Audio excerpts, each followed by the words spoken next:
weight loss product that's instantly becoming part of the MoJo 50 family. It was launched by a Dallas area company who had taken the good stuff in olive oil and created a patented product that helps people control their appetite and lose weight. It's also a big help to keep the weight off. A 6-year study of former contestants from The Biggest Loser showed that when you lose weight, your body actually thinks something bad has happened, and it fights back by slowing your metabolism and boosting your appetite. One Ridgezone client, Sarah, recently lost over 100 pounds. While she looks amazing, she has been struggling every day with cravings. Now that she's taking Ridgezone, she says it's so much easier to control her appetite and she's not thinking about food all day. Ridgezone contains a patented ingredient that has been shown to boost metabolism and reduce appetite while helping you burn fat. For a short time, we have a 30% off deal for our show. Just go to ridgezone.com, RIDUZONE.com, and enter the code MATT, M-A-T-T. That's Ridgezone, RIDUZONE.com. MoJo 50. The question isn't who's going to let us. The question is who's going to stop us. Adjust your mojo now. Thank you.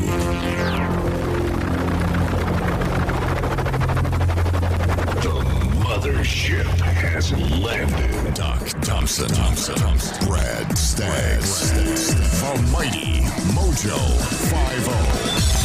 50. Yeah, Doc's still on vacation in Florida. Couple places, actually. Son of a... Couple of places. The only guy who can vacation in 3 or 4 spots at the same time. I fear that it's more than 3 or 4 spots, but that's just me. Could be. And he would have loved this. Trump derangement syndrome is in full view, full swing, on display in New York City at a bar there, Jake's Dilemma. Guy walks into a bar. His name is Dion Sinney. He is wearing a hat much like the one I have on today. It says, let's go to a bar, Brad. Let's, here's the thing. I don't. You don't want to be the instigator? I don't, and I don't want to sound like a giant puss, but it's like when I go into a store, I just want to go in and get something and leave. I don't want to get into a big, Matlock, on the other hand, he goes in and charges in. Matlock just wants to push the limits. Yeah, I know. I'm just old. Now look, I would wear the red MAGA hat into a bar. But now, do you do that? Are you instigating by doing so? Well, this guy kind of was. Here's some. This is the guy who wore it. Happened to have his cell phone handy and recorded the exchange with the bartender at Jake's Dilemma. All right, am I? Yeah. Grab it again. No, I'm not going to grab it. I'm chilling. Yeah. Bartender tried to grab his hat. There you go. I'm sure this isn't the first time you've experienced that. What, did I experience what? Soy boys? Soy boys? What did you say? Soy boy. By the way, do you know what a soy boy is? No. Come on, you know what a soy boy is. I was right on the tip of my tongue here after I looked it up. Average soy boy is a feminist, non-athletic who has never been in a fight, will probably marry the first girl that has sex with him, and likely reduces all of his arguments to labeling the opposition as Nazis. You know, at one time in my life. Could have been. And the exchange went on. Soy boy. You ever heard that expression? Now, this is the guy wearing the hat talking to the bartender at this point.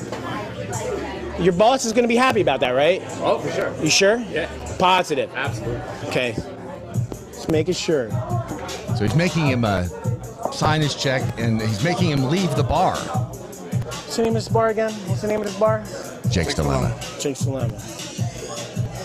So, at Jake's Dilemma, you won't serve me another beer because I'm wearing my hat, right? Right. Just because I'm wearing my hat. You won't serve me because I'm wearing my hat. It's a Trump hat, right? Look, Trump hat. And then security gets involved. Because of why? I'm escorting you. I'm not. For what? Okay, you're not kicking me out. Cool. It was my decision. Are you the manager? Let's talk about You the manager? Yeah. Okay, cool. Another one, huh? Another tough guy. No.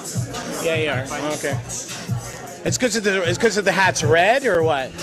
You hate America? It's just because you hate America? We'll discuss this outside the proper way. Let's not do it. Yeah, got it. So security basically comes over. Say it again. Say, I'm a soy boy. Say, I'm a soy boy. So he was kind of taunting the bartender at this point. But again, if you're going to go into a place and they're going to mess with you like that, mess back. The bartender there, you heard him be very assertive in that his position would be defended by the management. Oh, yeah. Management issued a statement.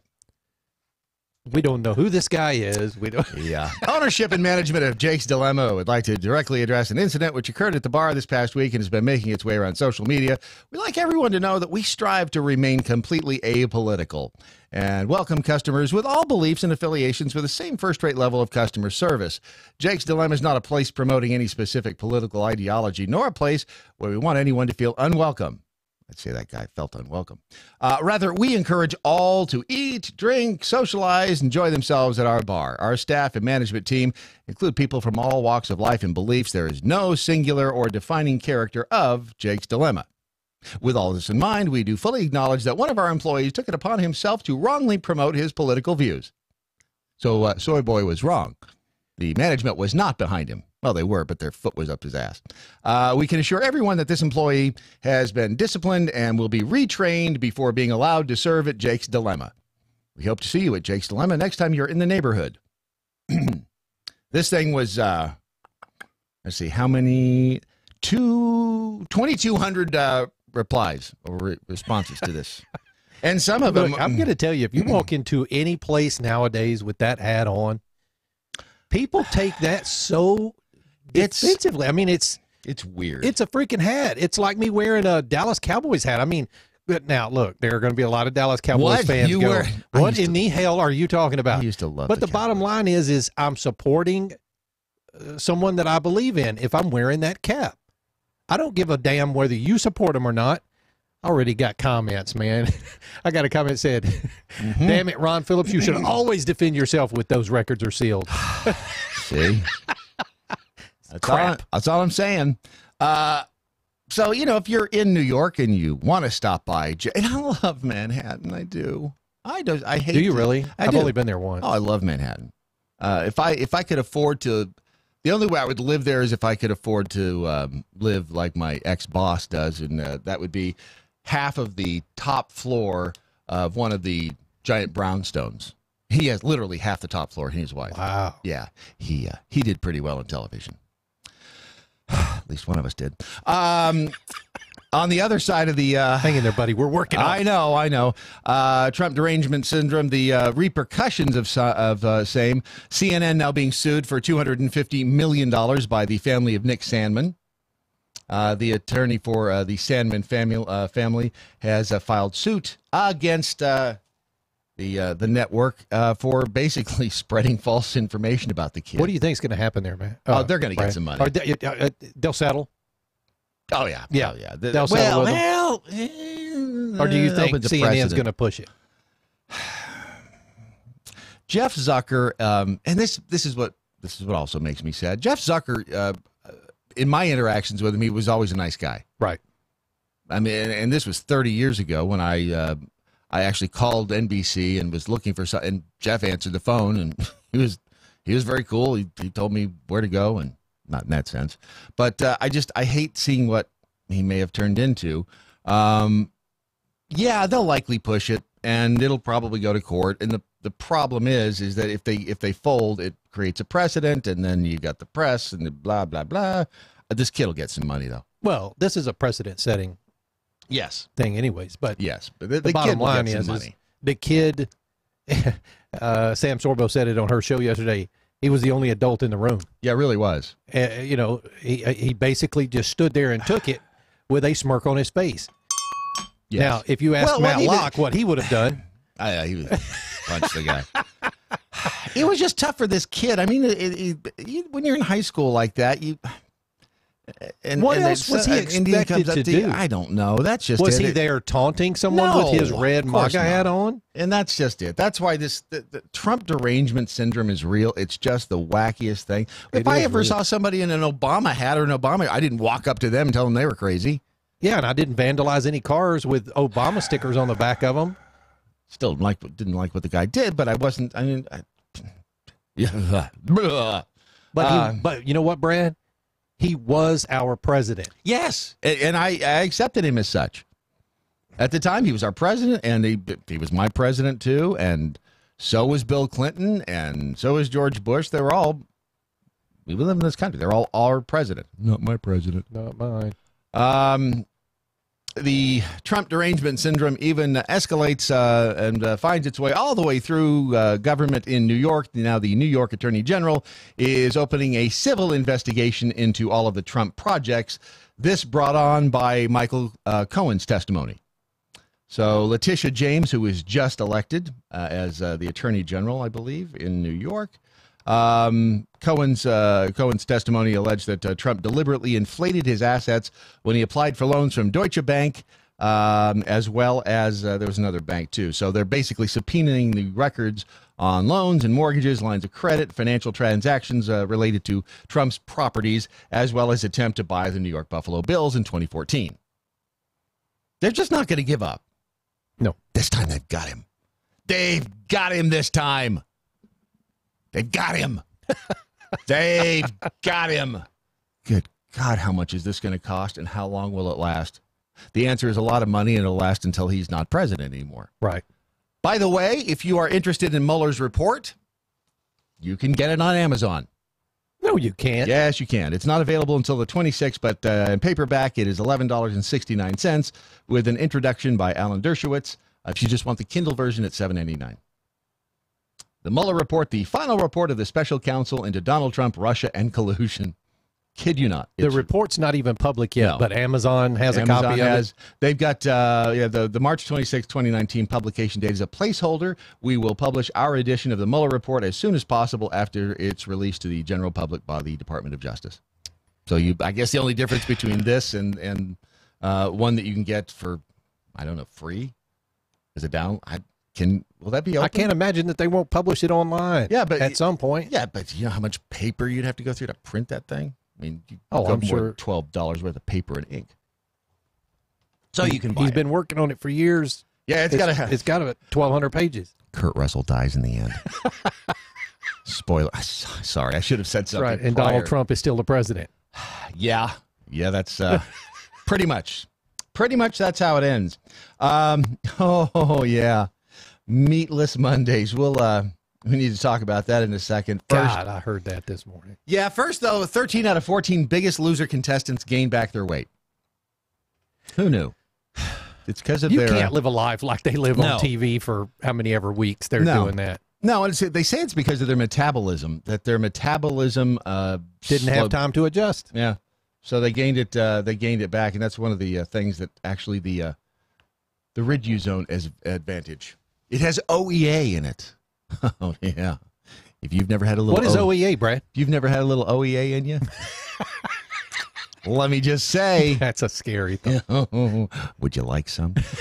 It's actually a natural metabolite of olive oil produced in the human body. It's Riduzone is a formulation of OEA, and it aids healthy weight loss. It's safe and FDA accepted. I love on their website, they FDA accepted, and they put in parentheses, Food and Drug Administration. Well, what did they think it was going to be? Shashi.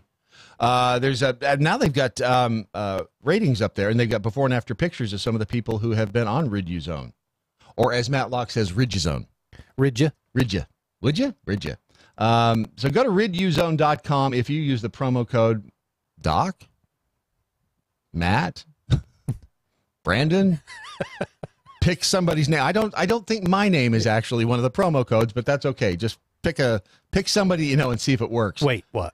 Wait. I don't think, yeah. Well, look. So go riduzone.com today, and there's a special 30% off coupon. It will automatically, like magic, be applied to a 3-bottle promotion, and you can be on the road to not being a fatter. All right, so Bill de Blasio, he has announced Meatless Mondays to reduce greenhouse gas emissions. That'll be exciting.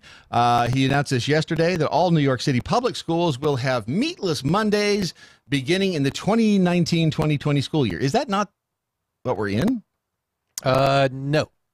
Oh, we're in the 2018-2019 Coming back in the fall. Will be the 2019-2020 school. Well, that would explain why when I went to the New York Public Schools website, they had meat on Monday? No, I went in there and typed in meatless and nothing came up. So, sorry. That was so that will start next year. Cutting back on meat, he says, will improve New Yorkers' health and reduce greenhouse gas emissions. We're expanding Meatless Mondays to all public schools to keep our lunch and planet green for generations to come. Yeah. I'm making bacon on Monday mornings and sending it with my kid. Yeah.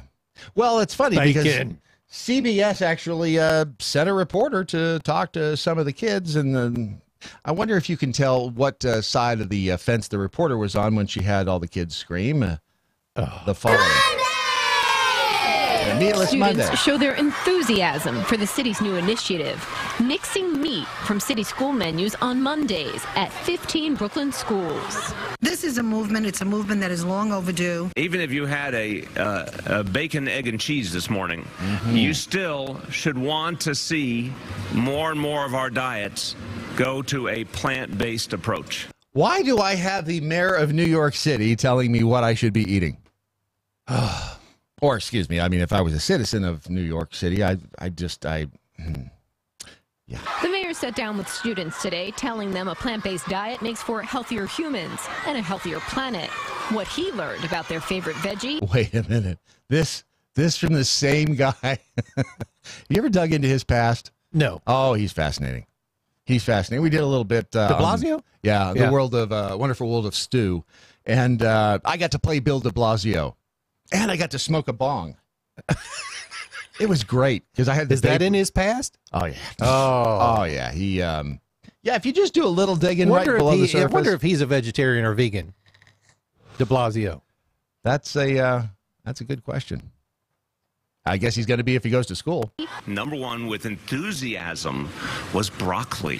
The mayor made the announcement here at PS1 in Sunset Park. This school is one of just 5 in the city that already adopted an all-vegetarian menu. Do you think your fellow students are all pleased with this year's school menu? Kid shakes his head no. Some complain? What do they say? That they don't like vegetables.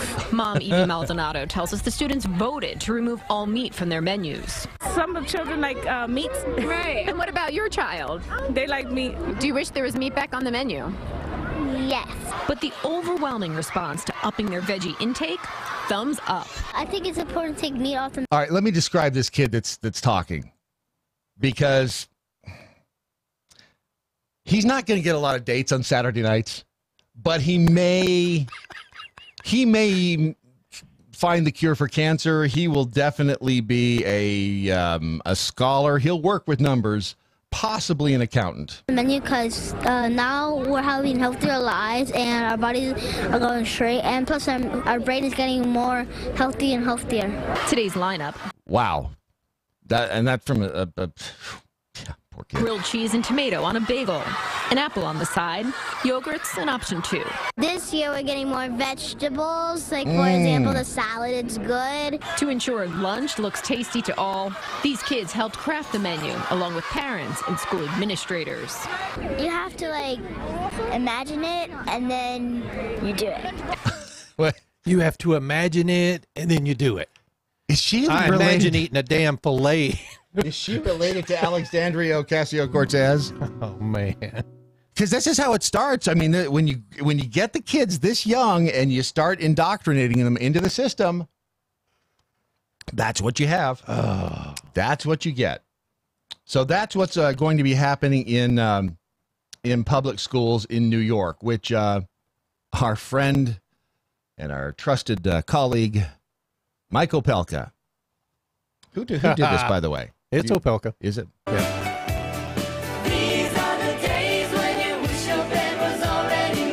All of those foods will be part of Meatless Mondays.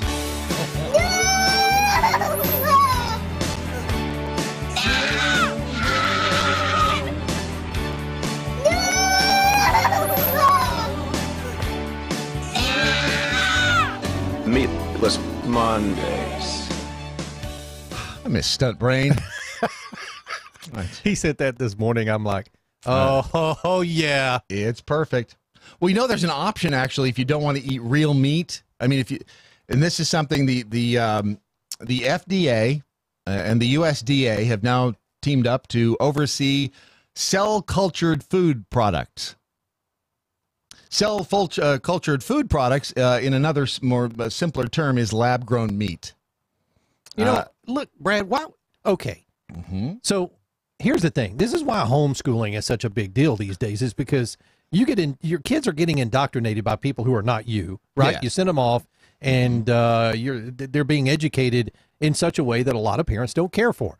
But why would they not offer the option for a meatless Monday? Why are they dictating that children cannot have meat? Because they want them to think the way they do, not the way their parents do. It's the school's job to raise the kids. It's not the parents. Come on.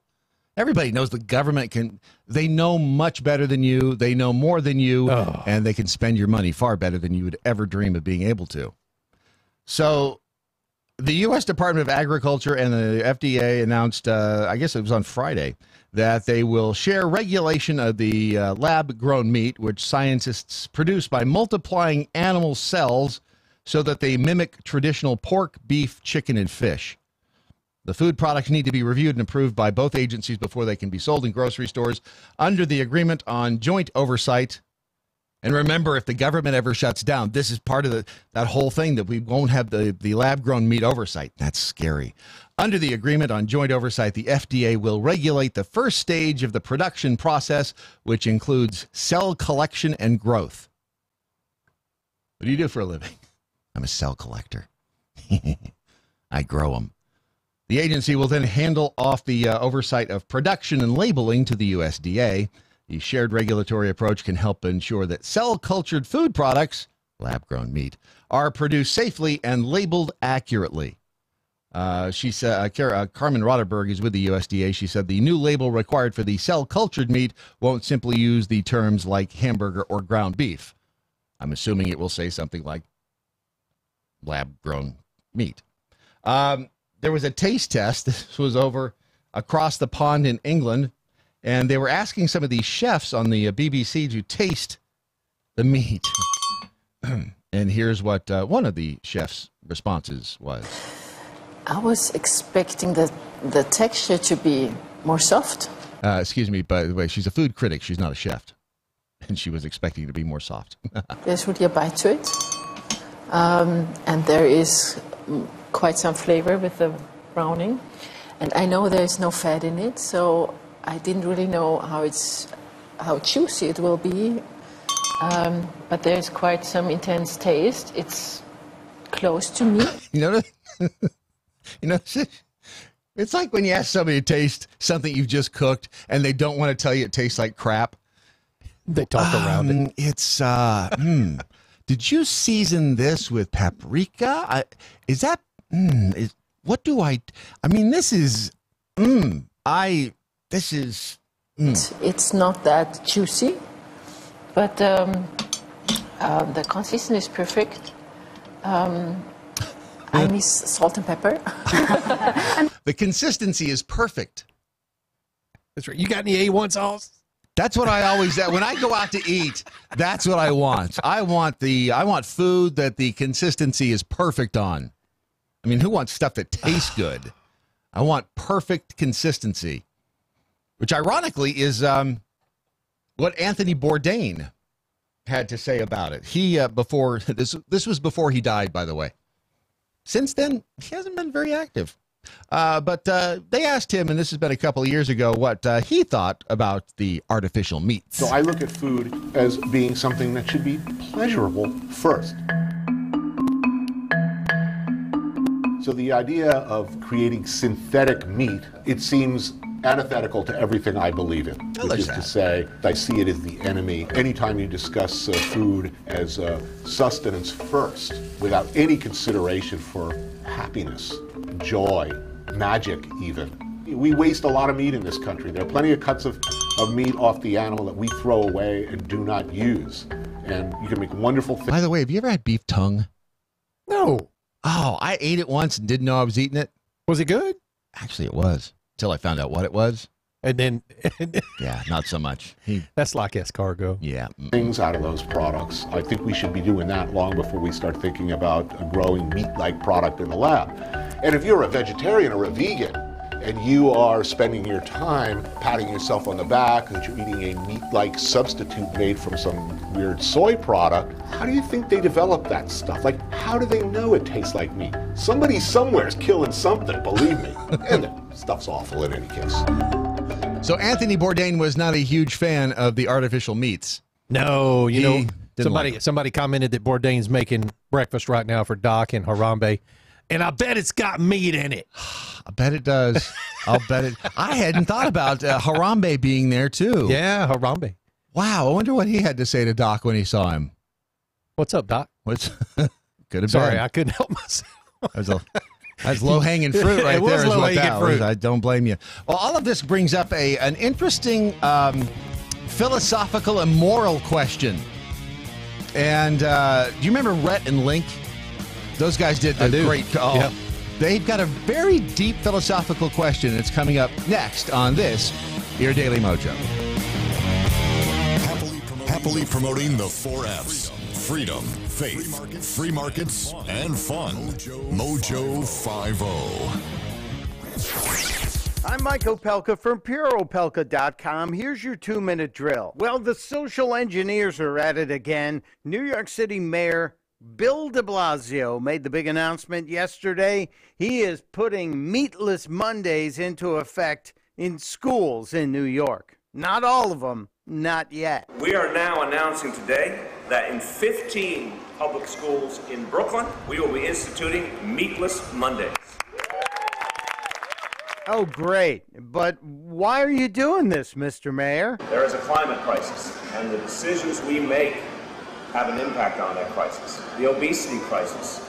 Both of these crises can be meaningfully addressed by adopting more of a plant-based diet. Of course, social engineering from progressives would not be complete if you didn't use kids to force feed it to us. Not that I'm triggered by this, but we do have a response. These are the days when you wish your bed was already made. All of those foods will be part of Meatless Mondays.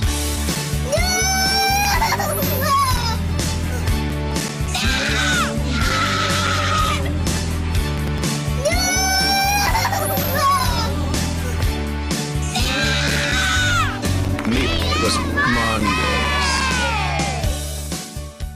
Meatless Mondays will no doubt turn into Tuesdays without turkey and Wednesdays without wieners. No, thank you. Stop it. Testudo, my friend. Testudo.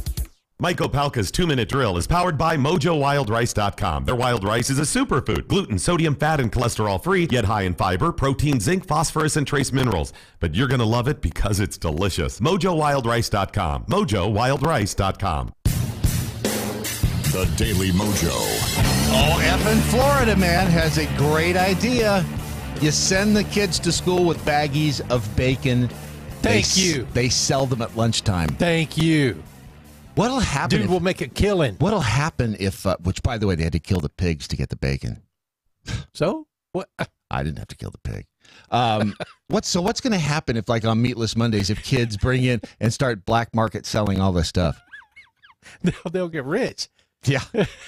You know the school's going to come down. The parents will go, okay, here's your lunch money, and here's a little extra. You can buy some ribs.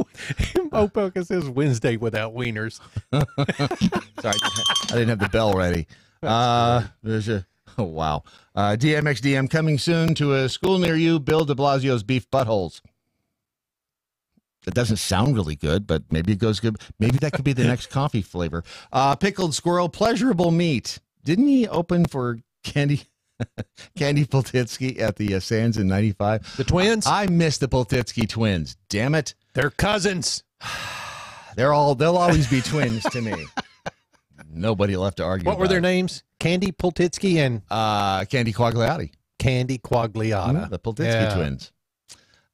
So Rhett and Link, who I guess I don't know if they stopped doing those commercials or not, but they have a well, they've got a show. fantastic YouTube show. My daughter brings me her iPad once in a while and goes, "Hey, watch this. This is great." She's 13. She didn't say, "Hold my beer first." Oh no, Here, no. watch She's this. 13. I was drinking beer when I was 13. What? Well, I don't think she does. There you go. So they have this YouTube show, and which one's Rhett? Let's see, Rhett's the one with beard. So Rhett is asking Link. This is a moral and ethical dilemma, because now basically, let me set the stage. They're in a time now where meatless or artificial meat is commonplace. Everybody has it, and that's all you need to know. Here's what Rhett is asking. Go into the point in the future and assume it's in your lifetime in which they will be able to grow an exact replica of existing ribs. Okay, you're there. You're in the future. Can't you tell? Now, what if they also determine that the best tasting ribs in that form are human ribs? But it's grown in a lab, and so it's not a person, it's just meat, but it happens to be meat that comes from a human, and it's human ribs. Good question. Will you eat those ribs? Will you eat those ribs? In a heartbeat. You'd eat what were grown if it as was human grown ribs? if it was the best tasting and it was grown in a lab. If there was a way to prove that it didn't come from an actual human. Did you not listen to Anthony Bourdain? He said when they're growing this stuff in a lab, but where do you think they got the cells? They had to get them from somebody. All right, good point. Well, but did they scrape them out of somebody's mouth? Doesn't matter. I'm still probably going to eat it because it's my choice. I get the choice to eat what the hell I want to eat. What if it's a dude? Would you eat a dude's ribs? Yeah. Really? You swing that way? Would you know it was a dude's ribs? Well, yeah, they have one less than the. When you get the rack, you can tell. Yes, you get the rack. You count the ribs. You know if it's male or female. Oh, that's simple. Which is going to be fattier? Well, no, because the woman, the food critic on the BBC, she made a point about the fact that there's no fat. So if they're replicating just the meat cells, then it'd be pretty lean. But the fat is what makes meat taste good. Yes, the marbling. Yeah, absolutely. I mean, I would always on a steak, people throw away. It's like, don't throw that fat away. Nope, you're right. Oh, I'll eat the hell out of that fat. Yep. That's So what you need is that's where the flavor comes from, too. So they'll need to culture the ribs from a fat person. What did Link say? Let's see. It's not a person. You're not eating a person. This is not a person that was grown for food. This is just they determined that this isn't going to happen, by the way. Probably. You don't know that, Rhett. Never say never. How much are they? It's free. I invited you over. I'm making them. And I make some good human ribs. It's free. I invited you over. It's free. That's a reasonable question. If they're like $8,000 a pound, no, I'm not eating them. This is theoretical. It didn't cost me a damn thing. Right. Boy, I took all your lessons to heart, and I can cook a mean rib. Perfectly seasoned, and they're bigger. They're like this long because they're humans. Oh wow, really bendable too. Oh wow, they're so bendable. And you're not eating. You're not. I mean, you're kind of a cannibal, but you're not eating a person. No, you wouldn't be a cannibal because it's not. I mean, if by eating lab-grown meat you're not eating an animal, then you wouldn't be eating a person. Let's see. He goes on. They go through a lot of convolutions here. Let me see if they ever get to the answer. Good. How do you want to you get into that conversation? Because in that movie Alive, they just dug out their butt cheeks with a pocket knife and ate them. You know what I'm saying? You've seen. Now that there's movie. a question for you. Would you eat if you were in a plane crash, or you eat buttholes? If I was starving and they were dead, yes. To survive? Never going camping what would with you. Do? Well, I mean, that's if you had to, sure. The Donner Party did it. Those guys on that was it the Chilean ski team or what the hell was that movie? God dog it, I would pee in my pocket and drink it too if I was dying. You're not supposed to eat yellow snow. I know that. Let's see what the hell does Red and this is based on a true story. It was the. But in the apocalypse, you'll have access to barbecue restaurants. Yeah, prepared because there has to be a conversation are we going to just do salt and pepper? I don't know that he ever answers them. Something with a lot of flavor. This is a conversation that you have to have. Right, and Terrence is meaty. Let's go with him. I'm not sure that he ever answered it. That's a moral and an ethical dilemma, and don't you think it won't happen at some point? It depends on who you are, whether or not it's a dilemma. Would you eat it, Brad? Well, If I was starving, would I try it? Probably. I mean, I've tried. What's the weirdest meat you've ever tried? Wow, rattlesnake maybe? Tastes like chicken. Yeah. Iguana? No, I don't think I've had that. It tastes I've like had chicken. alligator, Tastes a like rattlesnake. chicken. Tastes like chicken. It all tastes like chicken. Unless it's steak. Well, then it tastes like chicken. Unless, if it looks like steak and tastes like steak and Jack Bauer says it's chicken, it's freaking chicken. Or seafood. That's right. Unless it's seafood. Right. Because like escargot and oysters. Can you do either one of those? Who was the first idiot that picked up a snail and went, I think I'll eat this? I don't know, but they serve it doused in butter. It's floating in True, butter. yeah, anything floating in butter. Floating in butter. So if you took a piece of human meat and stuck it in butter, then it just becomes a butter delivery system. Grub worms. What was the other chef that used to travel around eating crap like that? Not Anthony Bourdain. He was the other one. You know who I'm talking about. Oh, yeah. Somebody will come up with his name in a minute. Versus food. No, it wasn't Man versus Food either. What was the guy's name? I don't know. Somebody will tweet it out in a second. But he used to eat stuff like that. I would do that. Well, hell, didn't we have mealworms and we had those crickets. Did you eat the crickets? I eat both of them. Did they get stuck in your throat like it did mine? Yes. Little legs. The rest of the day, I was like, it's like, why would you want to do that? At least if you're going to eat the crickets, pull the legs off first, because those are the hooky Andrew parts. Zimmern. Thank you, That's folks. it, yes. Yep, Andrew Zimmern. If it's not, because it does come from cells, so it is. I would probably taste it. Yeah, I'm eating it. I think I would. And again, you're right. It depends on the situation that you're in. If you're in a plane crash, you're starving like those guys were. Yeah, it's all part of exactly where you're at. Would I pick out somebody's? Oh God, how do I say this? Would I pick up? Oh damn it! What are you going for here? Would you like a bigger shovel of somebody's ass and eat it if they were dead and I was starving? Yes. Isn't that where the good meat comes from on a cow? Like the back end? Is that where the good stuff is? I don't even know. Yeah. Because that's where they're going to be. That's going to be a little fattier.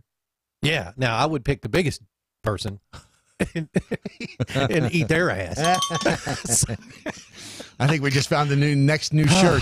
Hashtag I'd eat that ass. No, really, it's not what it sounds like. It's a survival thing. I'd eat that ass. The back of it would have to say, only if I'm starving and you're dead. But don't they say that if you eat human flesh, that you like go cross-eyed and bleed out your eyeballs and what? A lot of weird stuff happens if you eat human flesh on a consistent basis. We could ask Jeffrey Dahmer, but he's dead. Yeah. That's but they say, I think that you develop like the shakes or something. Really? Yeah. There's some disease that comes with eating human beings. Which is consistently. Consistent. Which is probably God's way of telling you, don't eat your fellow man. I said, love them, don't eat them. It's just one of those weird things. Of course, I promise you that you're going to get comments that you missed a bell right there, but that's just me. I'll just do that right there. What is that? What is that disease? Cannibalism disease is Kuru. Kuru. That's a cool name. It's a very rare, incurable neurodegenerative disorder that was formerly common among the 4 people of Papua New Guinea. Kuru is caused by the transmission of abnormally folded prion blood, blah, blah, blah, blah. What the hell? Mystery of...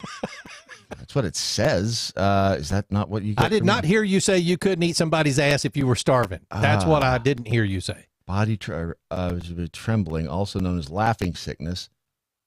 Right. So now you're eating somebody's ass and you're laughing? Why would you not want to do this? Oh, look who wandered! Look who wandered in early.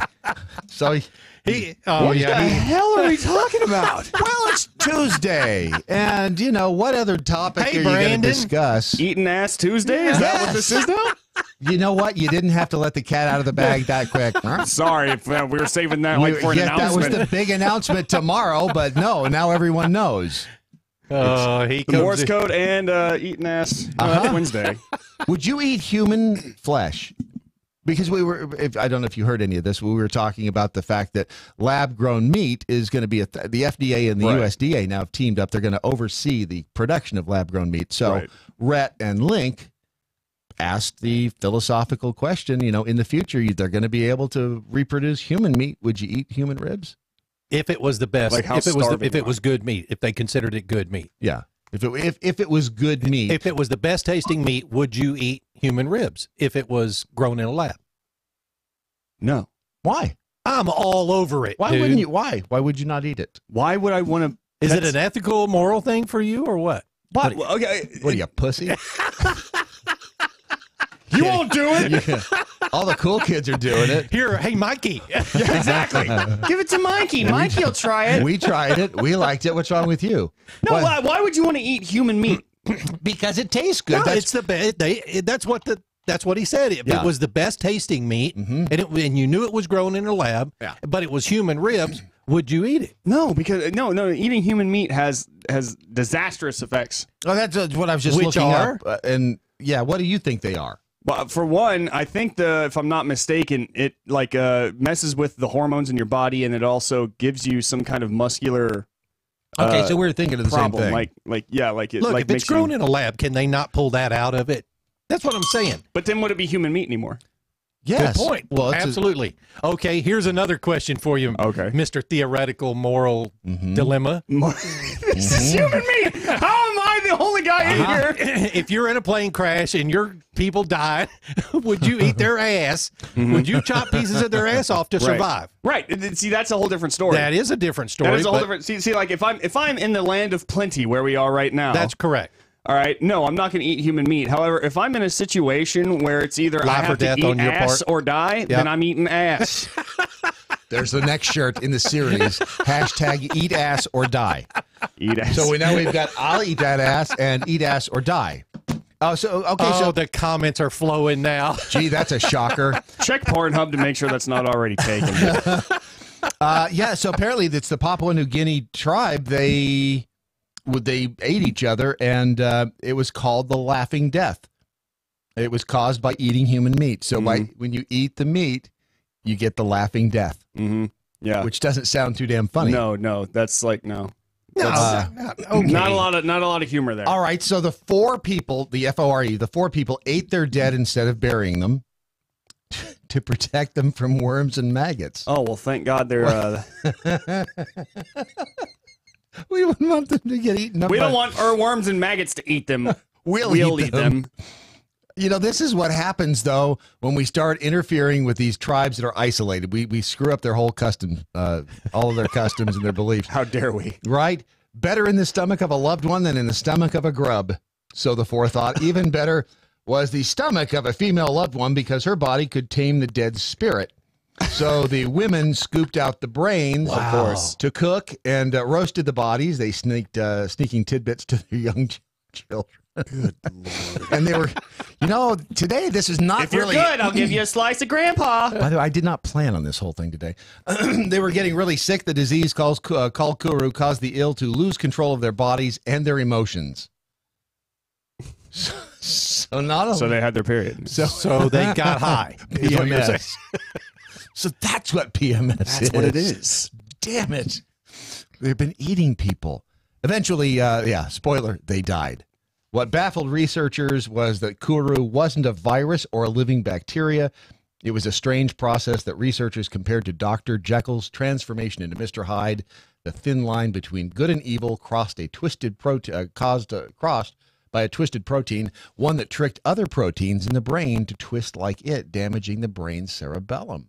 Oh, how about that? Interesting. There's a lot of big words in there. Yeah. So that again is God's way of saying, don't eat your fellow man. Exactly. Or woman. Which will be the third shirt in the series. I think we could make a ton of money on those. We need to update them. Yeah, we need to update the store. By the way, they stopped eating their dead in Papua New Guinea about 50 years ago. Just 50 years ago? Just 50 years ago. And their lifespan is now 60. over 30. Right. Is it true? Did they call it like the long pig? I'm not kidding. The long pig. They called humans the long pig. Really? That's I what I thought heard. you just because like they put them on the little thing you do and spun them over the spit. Maybe. I don't know. Maybe. The long pig. Long pig. I think that's what they... Long or long? Long. Longa. Like the long Longa pig. Because they say that human meat tastes like pig. Did what? Yeah. Okay, who said that? Apparently the cannibals when they got interviewed. They're like, what does it taste like? And they're like, it tastes like bacon. Look, I'm Porky, but I know my everything meat does not taste like pig. I'm just saying. That's what they're saying. Why does everything else taste like chicken, but people taste like pig? Pig. Yeah, I don't know. What does that say about us? You know, That we're tasty. So we're bacon. We're bacon. Fourth shirt. Bacon and ham. We are bacon. Just so we Literally, bacon. we are bacon. Literally. Okay, so you know what? I haven't even looked over on the Twitter, and God knows what they're doing in the MeWe chat room. I'm afraid to glance. Yes, Florida, effing Florida man, laughing death. Is that like death by Oingo Boingo? Yes, that's exactly it. Death by Snoo Snoo. I guess you don't take. I guess I don't need to take my Riduzone after eating the human segment. No, you don't. Okay, they've got to be tearing it up over in MeWe. Oh, they God. have to be. Oh, God. Let's just take a look over there. Usually I have it already open, but today it wasn't. So let's just see. And here it is. Long pig because we are pig that lives longer. Oh, is that what it is? That's what Melissa Sue Jackhole, or Madam Sue Jackhole said. Melissa Sue Jackhole was on Little House of the Prairie. I got mixed up for a second. John Lair, if one has to die, Snoo Snoo is a great way to go. Have y'all ever watched Futurama? Yes. Not for a long time. There's do you choose to die or something like that? He's like, yeah. I don't want to be eaten. He chooses. Do you want death by Snoo Snooze? Like we sentence you to death by, and then you're just like, You have a choice.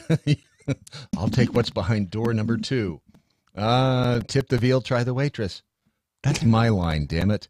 2 cannibals are eating a guy. One's eating the head and the other at the feet. I haven't read this. I hope it's good. The one eating the head said to the other, "This is great." Other cannibal says, "Oh yeah, I'm having a ball." First one says, whoa, slow down. You're eating too fast. That's funny. Well done. Well done. That is funny. That's the kind of humor I want to see around here, people. The Clop the People's Jackhole. You won. You won today. You win today. You win the internet. That's it. I don't even know. The internet. I don't even know what you won. One of Lori D's cookies.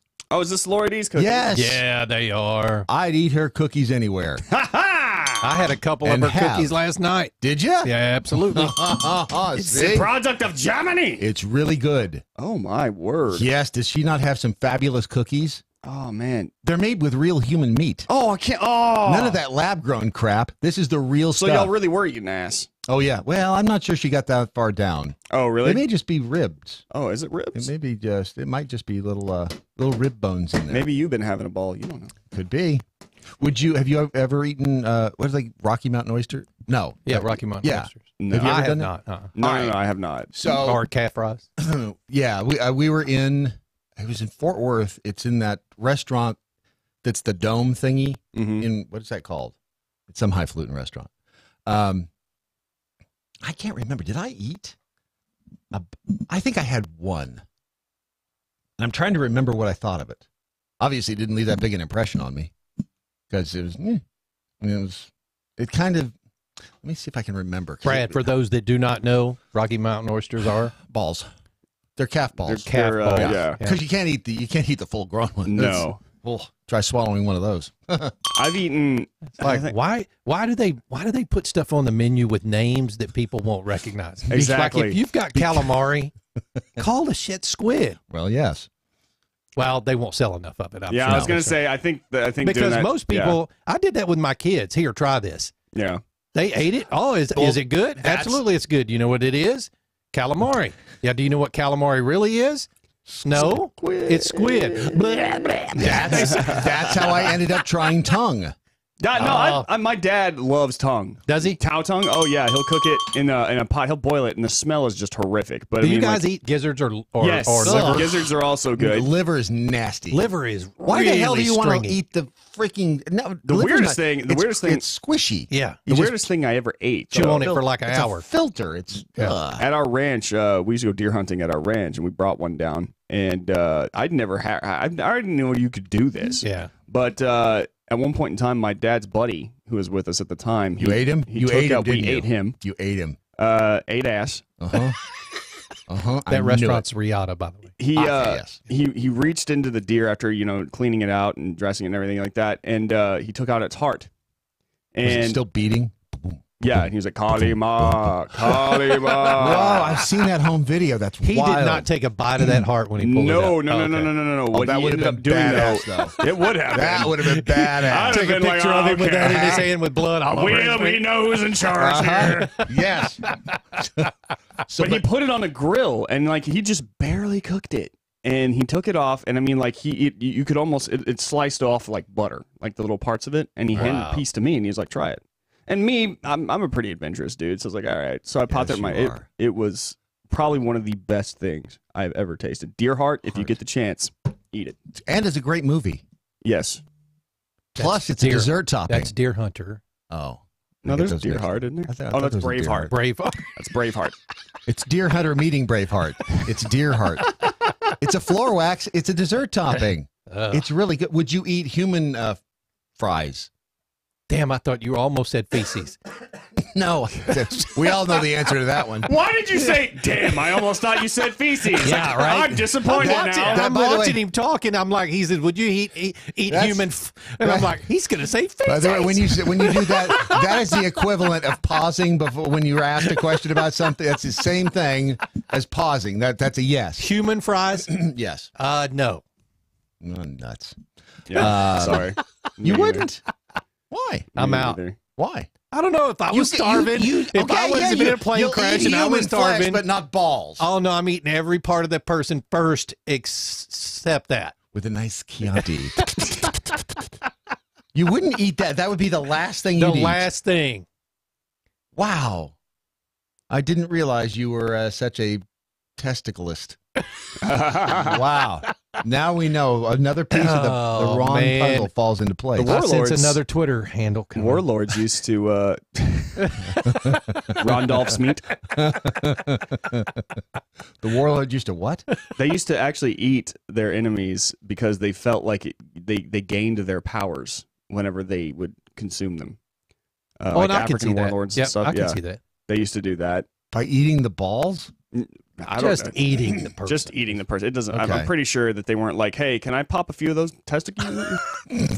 Toss them over Once here. you pop, you can't stop, Right? son. You ever castrated a sheep? No, but I saw Mike Rowe do it, and holy crap, I about had like a panic attack watching that, dude. It is. I did it in high school. Castrate sheeps? One. You do it once. What was that? FAA? Or yeah, was that I was in the FFA. FFA. I was in the FAA. They let us direct planes too. Here, snip these balls. Go direct some planes. FFA. It was in the FFA. Sheep castration. And I did it to one sheep. Dude, there's a show. There's a show right there. I'm telling you. You take first. It's the knife. You have to cut the hole in there, and then you just. It's just like you would. Let's say you have a bag with marbles in it, and the way if you couldn't reach into the bag to get the marble, you'd squeeze the bag to push the marble up toward the opening at the top of the bag, right? That's kind of the same technique. So you get that there, and you pop it out of the bag, but it's still the marble is still connected to the inside of the bag at this point. So you take this pair of, and granted, this was 1980. That look on Brandon's face is classic. Oh, it's this pair of pliers that's like, it's like the head of a rake. Dude, would you facing stop? another head of a rake. So right it's now, like everybody listening is going, So you reach over there and you just grab it by this little rake pliers, and pretty much. By the way, the sheep passed out. Well, yeah, I'm about to pass out. Dude, the way that Mike Rowe did it on Dirty Jobs, have you ever seen that? No. He did. They went, because they do it to lambs, right? And it's pretty much the same process. But they don't use that Sheep clampy is a tool. lamb. Maybe this was like something they did. They used their teeth. Holy shit! No. You think I'm kidding? Teeth. No, now you think I'm kidding? Go onto YouTube right now. Look up "dirty jobs lamb castration." They gnawed through it. Did Roe do that? Yes, Roe did it. I think they set his ass up. That's what I think. That's the eating. I That's thought so. I was like, here's how we do it. They were doing it too, and they were like, "Oh, they're just." That's Gillibrand with the tarantula. No, Mike. Just seriously, we all do it with our really. Yeah, that's how we rock it, man. You just got to. Okay, but that's the same concept, then by using little Reiki pliers. Oh my god! Yeah, you just squeeze them out and pop. So the same thing with your teeth. I love radio, theater of the mind. Right now, everybody's out there going, "Oh no!" You know the amazing. My morning commute just got way more painful. Would you rather talk about Alexandria Ocasio-Cortez? No, I'd rather talk about snipping balls. Yeah. Thank you. Gnawing off balls. And the fifth shirt in the series. Hashtag Gnawing off balls. MoJo 50. Gnawing balls and eating ass. After this discussion, you may not need to worry about having a healthy lifestyle. You'll just stop eating altogether. However, if you go to the Rich Solution. Great segue. .com. They're so proud to have sponsored this last half hour of the program, I'm sure. Gwen and Adam. How about what if we get Adam to do that to a sheep? We could convince him that's the way you do it. Oh, we're going to castrate a sheep, Adam. Here's what you have to do. Here's what you have to do. Put right there and you pull. Yeah, you're doing it good. Go to therichsolution.com. You will not only read Gwen's story about the cancer and the broken neck and the marriage to Adam, but how she's overcome it all. And we're in the middle of the Doc Thompson Healthy Lifestyle Challenge, which, yes, is a conflict in terms. But if you want to join us on that as well, there's information at the Rich Solution Facebook page. It is therichsolution.com if you want to lead a healthy lifestyle. Or just eat balls, for that matter.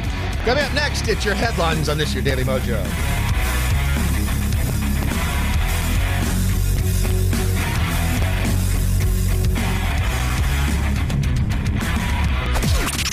This is the seditious, rabble-rousing, liberty-loving, home of fun, entertaining, and compelling talk.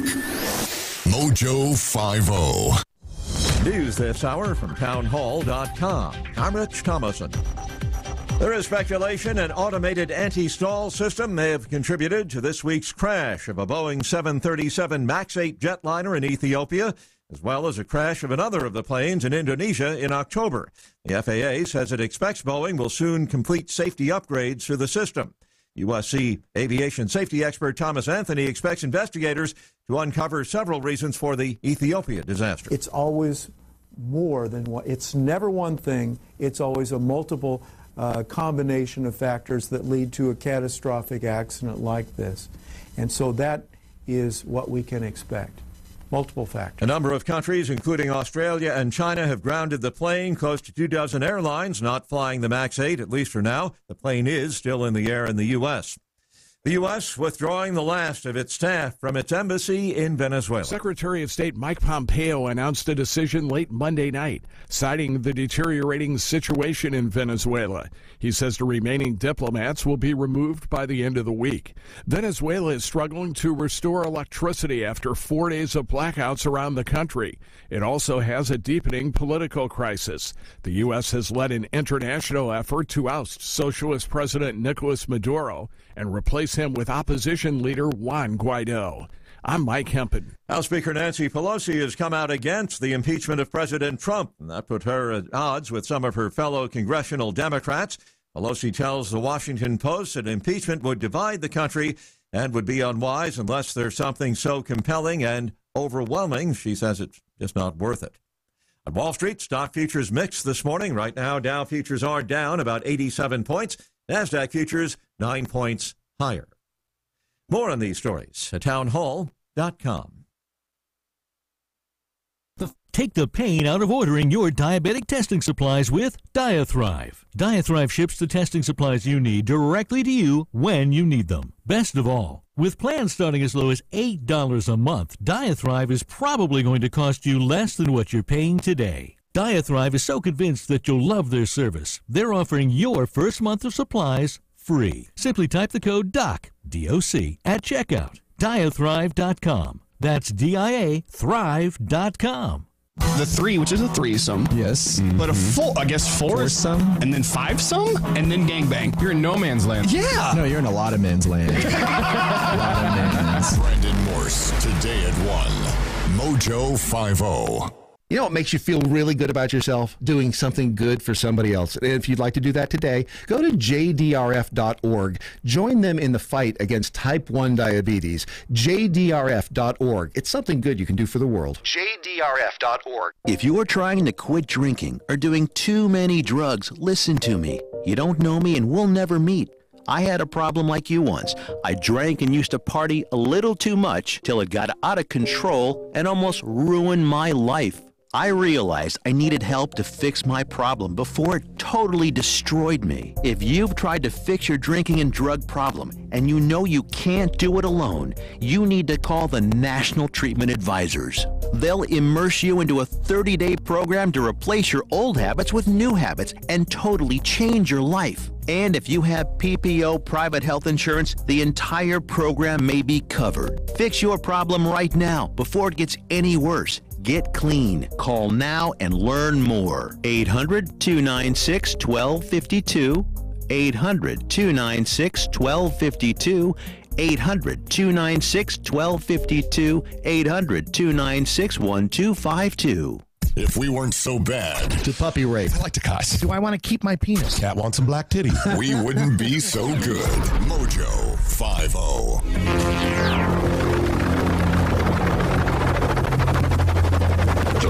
Mothership has landed. All right, so yesterday it was a Jaguar. Today, a woman in New Jersey suffered multiple injuries after being attacked by her own bull.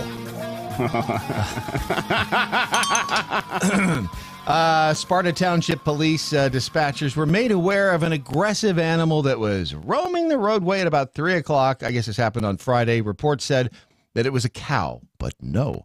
The animal was approaching vehicles in the area, but the officer there was already on her way to the scene. A woman named Wendy McDermott called them to inform the deputies the animal was actually a bull and that she was the owner.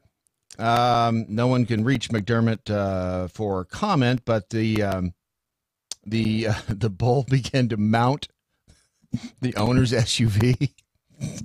You got to give a bull credit. An autophile, I see. Yes. Or no, it's a mechanophile. Yeah. Apparently the bull was into the SUV. The attack didn't end there. Once McDermott exited the car, she attempted to coax the animal through an open gate back to her farm. The animal began to physically throw her around because bulls just don't listen. Yeah, I know. She didn't consent to that, did she? No. They report she began screaming the animal was going to kill her and needed to be shot. So they shot it. They shot her? They shot one of them. Because, I mean, he was just doing what he does, you know? The bull's owner said that the animal had recently also attacked her husband, although it wasn't as serious. This was a bull who just needed some therapy. The bull had no interest in the husband. He just wanted as bulls do. Boy, I tell you what, though. What? When it comes to meals, that right there, that's a Rocky Mountain oyster. Yeah, this bull's mounting the SUV. It's a Chevy. By he the way. is showing it who's boss. And let me tell you, don't show this to Ron. He'll want to slice it off and eat it. Man, what is it with animals? And then the other crazy that's happening out there is this guy in California. It's the advent of doorbells with video cameras in them. Oh yeah, that take everybody down now.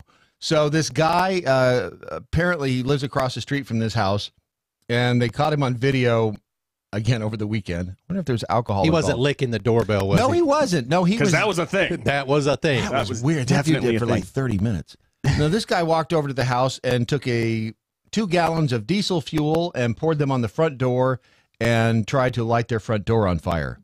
But he had a good reason. Well, who didn't? You know, who wouldn't? He had a very good reason for doing this. I had a nickel. He was killing the spider. Nope. What? He thought he saw a ghost. Yeah. Well, why? You act like that's not a good reason. What the hell else do you have to do? You have a ghost. I'm sitting here going, I do. Yes. I don't know what the do hell what you got to Ron's do. thinking. That's Ghostbuster. Ghost and spiders. That's Those right. are what you can. That's, diesel fuel. That's in the Ghostbusters handbook. You douse it with diesel fuel Exactly. and light it on fire. You know, that's what they did before the proton packs came around. Right. Because what are really proton packs but just concentrated fire? Yes. Are they not plasma? On a diesel fuel base. Yes. That's what they had in the tanks. I mean, come on. This guy was just doing the right thing, and everybody's just giving him grief over it. You know what? He's doing everyone a service, if you ask me. Yeah, he is. By the way, the door did not catch on fire because he wasn't aware of the whole... diesel fuel doesn't burn. Right, that Hardly. whole thing. He couldn't start it. It's in gasoline. You can throw a match into a gallon of gasoline. It won't. It'll go out. Yeah, it's the fumes that catch, not the... Yeah. And that's what they always used to tell us. I don't want to test the theory. You ready for headlines? Yeah, let's do headlines. Do this. We've scoured news platforms and agencies around the globe for today's most profound news headlines. Presenting them now, here's Brandon Morse. Staggs. Nice. Did you like that? Nice. Just walked right into that. Yeah, me. And the good news is we have no money to get it changed, so that'll be the way you'll have to do it from now on. Oh, okay. We'll just mute it out. my... Right. I'm going to take that little audio bit home, and then I'm just going to, I'm not going to, make it so, I'm just going to scream over it, Brandon Morse, and then that's how it's going to play. That is a good idea. It'll get noticed, believe me. I'm going to read you 5 headlines, and one of these is fake. Right? Well, look who brought their A game today. Well, I've had some rest. Oh. Yesterday, I came in with like 2 hours of sleep. All right. Now, I'm less cranky. So, here we go. One of these is fake. Here are 5 headlines. And I've got some doozies for you folks today. Metalheads with kazoos drown out Westboro Baptist Church at Capitol. A couple hundred metalheads with kazoos converged on the state capitol on Monday morning to defend one of their own by drowning out a small group of Westboro Baptist Church members. The Kansas-based hate group said it came to Virginia in part to demonstrate against Delegate Danica Roem D. Manassas. Kazoo player? Kazoo player. Who is the state's first and openly transgender lawmaker. Roem also happens to be a metal singer. Wait, what the hell's her name? Danica Roem. Okay. Roem also happens to be a metal singer, which prompted Richmond-based singer Randy Blythe, who fronts the well-known band Lamb of God and considers Roem a friend, to organize what he called a counter-party. He called in his fans to dress in the most absurd costumes they could muster and promised to hand out free kazoos, which were in abundance. So they were protesting the Westboro Baptist, who was protesting a funeral. Protesting a politician who is. Okay, I got you. Okay, Yeah. that's right. So basically, 2 groups of crazy people. Correct. You had 2 people who, All right, So which is always fun to watch. Oh yeah, nothing tops crazy like crazy. So long story short, they just started wailing on those kazoos, headbanging to kazoo music and stuff. Can you actually like do any metal headbanging concert music on a kazoo? You can really play headbanging music to anything. You ever had your kazoo wailed on? I am creating that shirt. There. Wail on my kazoo. Sorry. Thank you. Wail I was on missing my a- kazoo. Wail on my kazoo. That's why it's like only 6 members of the Westboro Baptist Church attended, and they were trying to essentially, they're doing the whole like God hates.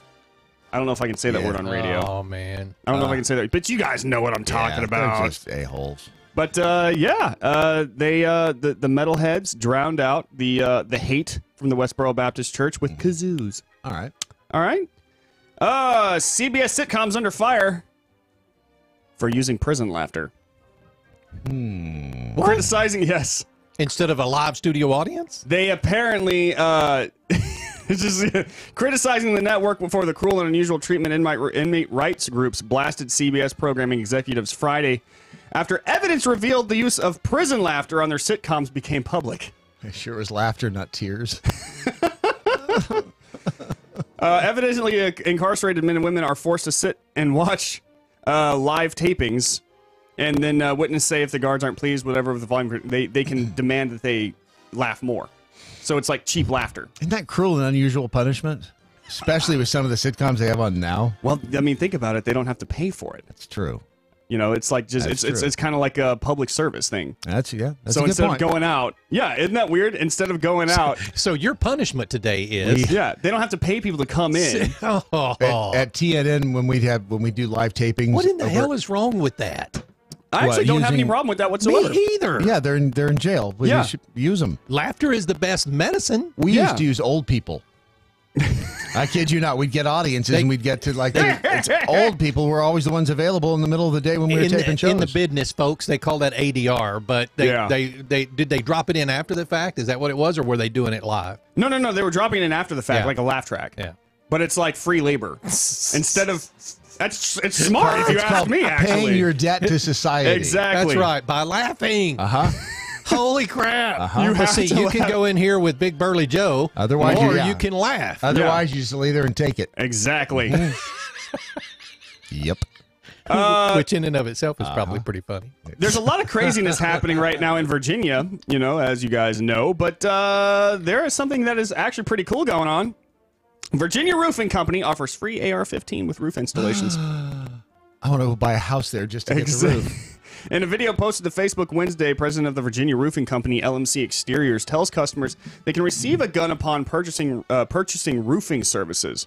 We're the only contractor in the state of Virginia that's giving away a free gun after the completion of any roof, siding, or window purchase. President J. Elmer. I like that. His name is not Elmer.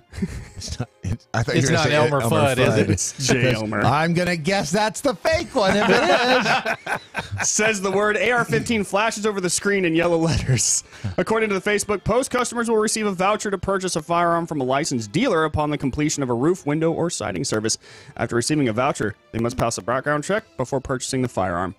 Buy a roof, get an AR. That's not a bad deal. I like it. Not a bad deal at all. That is the heart of capitalism right there. Exactly. That is America right there, son. I don't care what AOC says. That is America right there. America. I will do your roof, and I will throw in an AR-15. I don't know if I'd use doing your roof. That seems, after everybody having sex with cars, that would rough. What, roof sexual? Perhaps we just move on. Baby not on board. Plane forced to turn back after mother forgets her newborn at the airport. So it's a Home Alone situation. Only Who the hasn't kid. done that? Yeah. Come It's not unusual for a traveler to forget a small bag or a handbag at the airport. In such cases, flights are generally not cleared to return to airports to collect forgotten articles unless there's a major emergency. Such an emergency ensued at Jeddah King's Abdulaziz International Airport. Where's that? I'm guessing Saudi Arabia. Seeing as how it says Saudi Arabia on the side of the plane. There you go. Yes. So, yeah. I mean, that's a beautiful airport, by the way. Whichever one we were there at. Yeah. Although it's weird, the dudes come up. I know it's a different custom, but the dudes, like at the security stop, they come up and kiss each other on the mouth. Whatever. That's the culture, dude. No judgment. That's it's just weird when you're not used to seeing. That's the fake headline. It's not used to. You're just not used to seeing the two TSA agents come up and kiss each other. Hello. Yeah. No. I'm not saying this is the fake headline. That's the fake headline. That's the fake headline. No, it was really weird. Perhaps like it was really nice. They came up. They gave me a slight smooch on the lips. I felt loved for the first time. A little bit of tongue. Just the right amount. I mean, you don't want to overdo it. Just meeting somebody, you don't want to shove the whole thing in there. Right. You want to get to know them for a little while Tease them. first. Yeah, exactly. Start with a kiss, boy. How about a kiss? Give me a slight pat on the bum. Tell me I'm pretty. Damn it. Such an emergency ensued at Jeddah King's Abdulaziz International Airport recently after a Saudi mother forgot, quote unquote, forgot. Wow. I love the fact that forgot is in quotes. I wasn't sure what was coming out of your mouth there, but a Saudi mother forgot her newborn baby at the airport and boarded the Saudi Arabian Airlines flight without a worry in the world. The mother realized she had left her baby at the departure waiting for a haul. Only after the aircraft had taken off from the airport, reported Gulf News. Her sudden realization forced the pilot to turn the plane around to King Abdulaziz International Airport. According to reports, flight SV-832 from Jeddah to Kuala Lumpur was turned back after Beautiful one this time of passenger- year, by Oh, the yeah, way. absolutely. Yeah. The cabin crew said she'd forgotten her baby at the terminal of the Jeddah airport. That place. Yeah, you know what I'm talking about. Yeah, Yeah. absolutely. All right, here's the final headline. That's been 4 already? That's been 4. Damn. fast. And this one, moms make porn they'd be happy for their kids to watch. Wait, what? Let me go ahead and read that again, just in case. Mums make porn they'd be happy for their kids to watch. The only way that works is if it's a bunch of breastfeeding porn. The 5 women were disgusted and horrified by porn they had seen online. And so this diverse cast of women decided that they were going to make porn. Diverse? For their kids.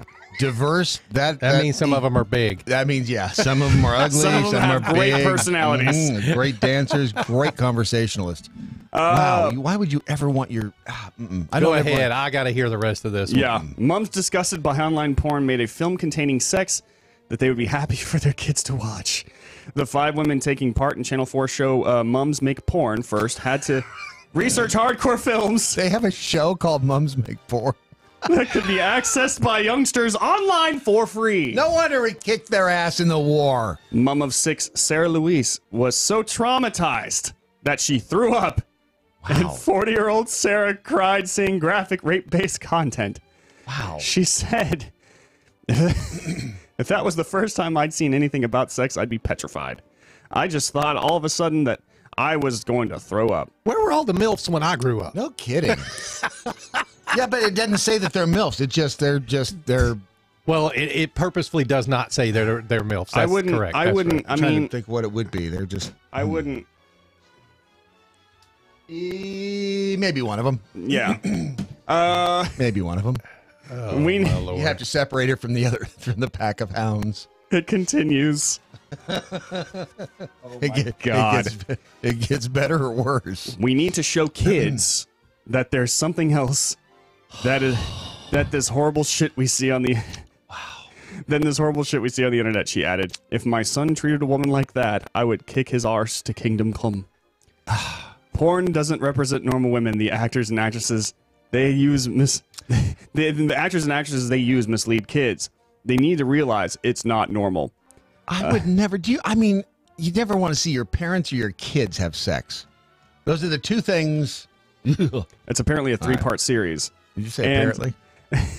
Y'all, this is the weirdest. The film the Mums made will be shown in the last of 3-part series starting on March 20th as they hold a viewing party for friends and family, including some of the children. Wow. They're going to show that. Yeah. Again, I say, no wonder we kicked their ass in the war. Channel 4 exec Sarah Lesenby says we're proud to put parents in the director's chair. All right. All right. One of those is fake, but first. Wow, this has been a strange day from the word go. All right. It has been a little bit. First, American Pride Roasters Coffee is very, very proud to sponsor this version of headlines today. I think it only appropriate that we talk about the APR body sampler. You go to AmericanPrideRoasters.com, you can find the APR body sampler, and it's only $25. I couldn't write this if I tried. Neither could I. It's the perfect sampler if you want to try a little of all APR has to offer. Oh, yeah. It's only $25, including shipping. Yeah. And we will ship it right to you. Get you some of that APR body. Get you some sip. Oh, yeah. It's AmericanPrideRoasters.com. That's APR coffee. They actually paid us to say that. All right. Fake story. Rondolph. Which one do you think it is? Where'd you go? Oh, man, I would like to think it's the porn mommies, but God, dog. I'm going to say it's the laughter in the prison. Laughter in the prison? Quick rundown. It's the porn, all right, it's the prison, it's the... Let me recap here. Yeah. All right, we got Metalheads with Kazoos. Right. CBS sitcom Under Fire for using prison laughter. Okay. Virginia Roofing Company giving AR-15s away with every purchase of a roof. Okay. Mother forces plane to turn around because she forgot her infant at the King Abdul airport. Okay. And mums make porn for basically their kids. This is a toughie. All right, I'm going to go with the plane turning around because, damn it, you can't get anything to turn around anymore. Exactly. Thank you. Doc Thompson got run over by an Amtrak. Said, I think airport story is fake. Okay. Let's see here. Stephen English, I think maybe he also agrees with the airport story. All right. I mean, what mom forgets their child? I agree with that kind of. I mean, I've seen kids that you'd want to forget, but I just don't think you'd ever forget them. Here is the answer to the question. All right. The fake story is. Hold on a second. Hang on. Hold on. We have a button for this. We have a drum roll. There it is. Give it just a second. It's a long one. Hang on. It's like and it is fake prison laughter. Yeah. So you did it, Ron. Good job, Rondolph. That's the very fake prison nice. laughter. Look, he had pictures of the mommies. Okay, so I knew that How was do you a know he dead had giveaway pictures of the because he mommies? showed them to you. How do you know what he was showing me? Well, I mean, like, look, Come on. this. You don't know what he's There's showing me. there's actually a fake prison laughter picture. Yeah, too. there's a Oh, there is. picture Okay. of that. Here's the so- thing. Number one, I was worried that it might have been the mom leaving her child. How in the hell do you leave your infant child in the airport? Honest to God, had I have, I could actually see that being the fake one, but there are some really bad mothers out there. Wow. And didn't they premise an entire 2 films around this whole concept? She's I a guess so. bad mother. Shut your mouth. Shut your mouth, huh? We left a friend of mine when we were on a ski trip to the Colorado River. We left a friend of mine at one of the rest stops that we stopped at. We were on the Adventure Club, the Adventure Club bus, and we all got out. And this is before. This is back in when we still had to have cans connected by strings for cell phones. And, Back in my day. I don't know how the hell we knew that where to go back and pick him up because we got like 30 minutes down the road. It's like, where's Steve? Is it Steve? And we realized, oh crap, he's not with us. And somehow, I know it was a CB radio. But it's an infant child. Steve acted like an infant. Oh, okay. But yeah, it was for me. It was the cross between the airport turnaround because of the child, or the porn mommies, or the prison. I would have thought porn mommies, but honest to God, in this day and age, here's the thing that worries me about that is how do you create porn that even their kids would want to watch? That is such a ridiculous thing. I have a camera if you'd like to try it. No, I don't want to try it. What are you, some sort of prude? What the hell's wrong with you? But my question is like, okay, if they're what is the whole concept behind this? Like, well, we don't want to see we don't want our kids to see the fake idea of sex. So we're going to show them real sex starring us. Well, I can see That's her. the last thing a child wants to see. Well, that's what I'm saying. But I understand it from the parents' point of view is that they don't want because some of these videos you can't even you can't even have a sex discussion with your child without them wanting to puke. Yeah, who the hell wants to have a sex discussion with your? Go ask your father. Go ask your mother. Yeah, go learn. Nobody. That's what the internet is for. But Go these look mothers it up. are like, you know what? How about I just show you? And like, no, don't do that. No, yes. God, you people are insane over there. Why? This is. I don't want to say that this is progressivism at its worst because I've seen how bad but this is probably one of the worst things. Is it as bad as fanny packs? No, dude. I mean, fanny packs are back.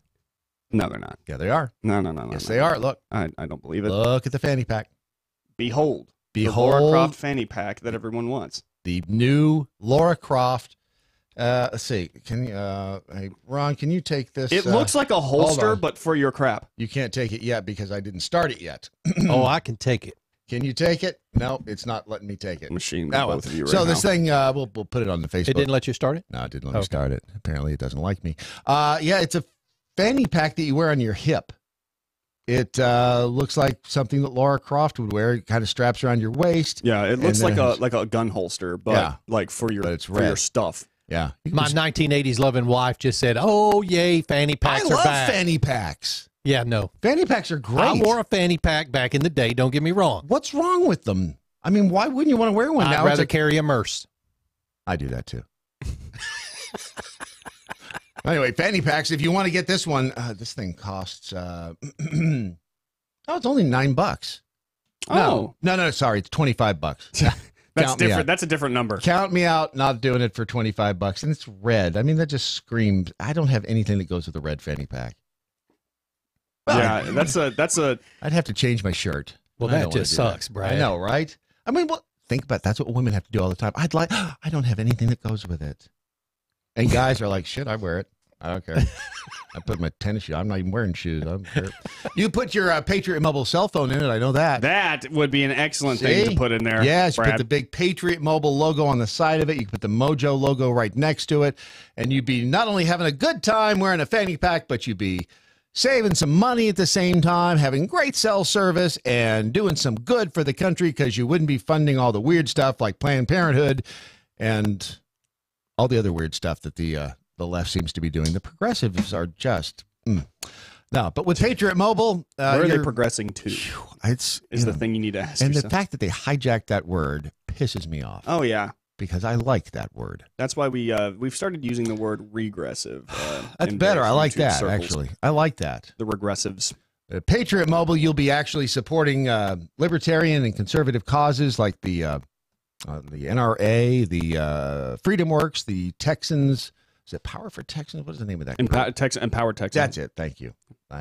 Sorry, I'm totally hammered. I'm just so drunk. I barely remember my name right now. I've been eating human flesh. Tea Party Patriots, the Faith and Freedom Coalition. Look, it's a simple way that you can do something without having to put a lot of effort into it, quite frankly, because we're all too damn busy working. We don't have time to go protest. We don't have time to go do all this other stuff that apparently the unemployed progressives. I don't have time to make porn for my kids. No. Instead of doing that, just go to patriotmobile.com/doc, find a great deal on a cell phone package, and keep your old phone, your old number, get a new one. I don't care. Do whatever you want to. Just do it at patriotmobile.com/doc. Your Danny Mojo continues here in, man, I mean, it's going to be back faster. What, 5, 3? We're back. Something else so fast. A free exchange of ideas. Mojo 50. The Ninth Circuit Court of Appeals has been rather quiet lately. Good morning, Sam. Ruling on important Trump administration lawsuits, but that all changed on Thursday when the court's liberal insanity was front and center once again. Hello, Sam. The court unanimously ruled last week that asylum seekers at the U.S.-Mexico border who fail their initial threshold of showing a credible fear of persecution in their home countries are entitled to a judicial appeal before they can be deported. The court concluded that returning the asylum seeker without a review violated the suspension clause of the United States Constitution. Using mostly ancient Mojo calling Sam Sorbo. I'm right here. Oh, there she is. All right. We'll have you on here in just a few minutes. Okay. Thank you. Sounding pretty good, guys. Thank you very much.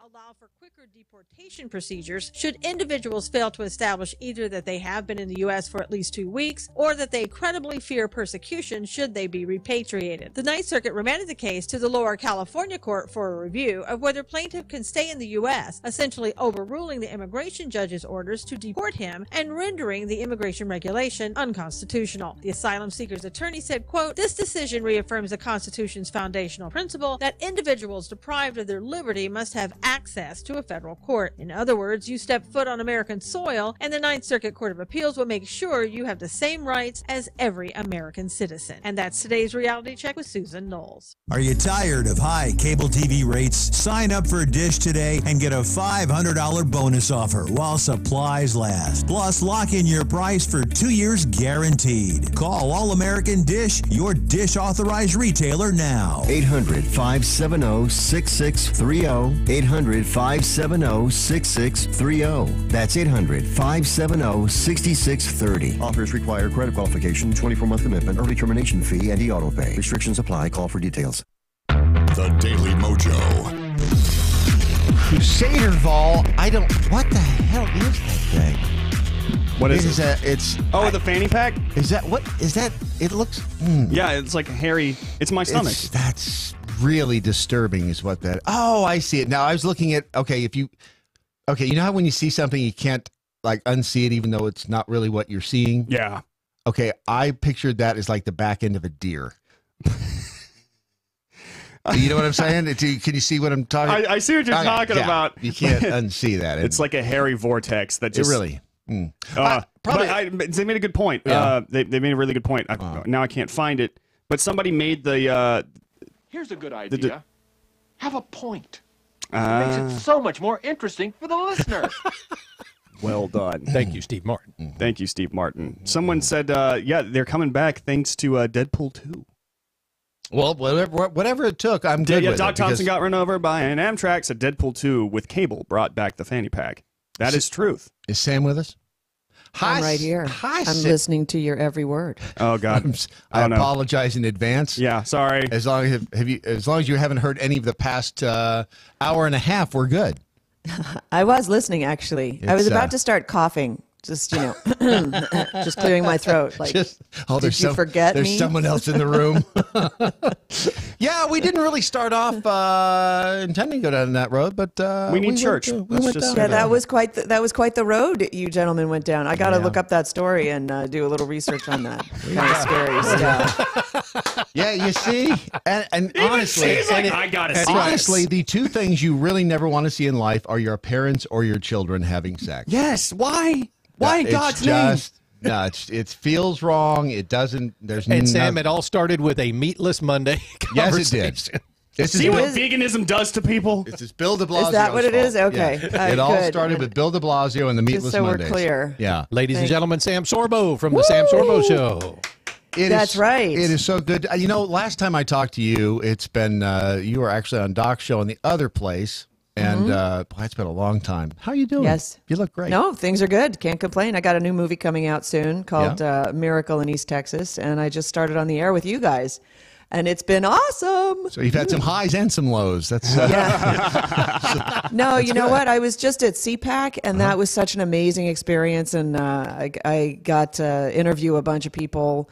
I think I got a lot of great feedback from the listeners, and it's just we're seeing a bit of a revolution in America, and I'm so thrilled to be able to be a vocal part of that. You mean is the pendulum actually swinging the other way? Are we about to? Do you think that we're on the precipice of maybe getting rid of the wackadoo culture? Well, the pendulum has swung. I had Diana West on the show yesterday, and she has a really a very interesting take on the whole thing. And basically, it comes down to this: we've just witnessed a coup, an attempted coup, that is still ongoing. By the way, by a bunch of cuckoos. And the reason that not cuckoos, no, these are very sane people. Comey, Brenner, very sane. Very, quote unquote, reasoned communists who managed to infiltrate our government and try to take down our duly elected president. You'll hear the rhetoric now coming from them, from all of these people saying they don't believe Donald Trump will leave without a fight. That's only because they're projecting, right? They wouldn't leave without a fight. Right. And so this idea, and it basically boils down to this.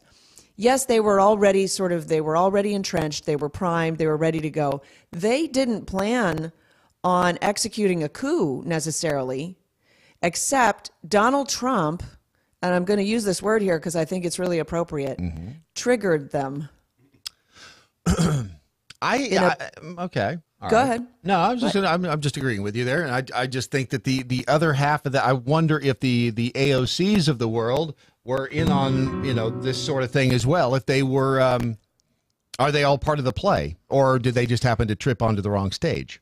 So Kami Cortez was completely set up. She's a manufactured. She's a manufactured candidate. She's a a puppet. manufactured puppet. Yes. And she was going to come either way.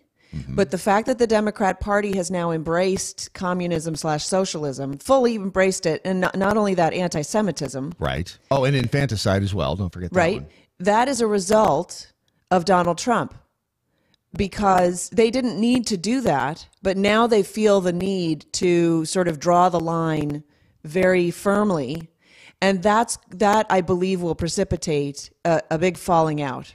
We've got the walkaway movement already going. I think that I'm hoping. So I'm in conversation with an old friend of mine who's a liberal, and we stopped talking politics way back. Funny how that Yeah. happens. Yeah, you can't have a rational conversation. So it's sometimes when you have friends like that, and I have the same sort of friends. You just have to agree to not discuss it. It's weird because this person calls me for advice for business advice, for just life advice, right? But when it comes to politics, no, I'm a Democrat. You know that Obama's my man, and I just love him, and please don't try to talk to me about it. She doesn't see they don't see the irony in looking to you for the business advice. They don't. They don't. No. Okay. All right. No, you're very smart, except when it comes to politics, Sam.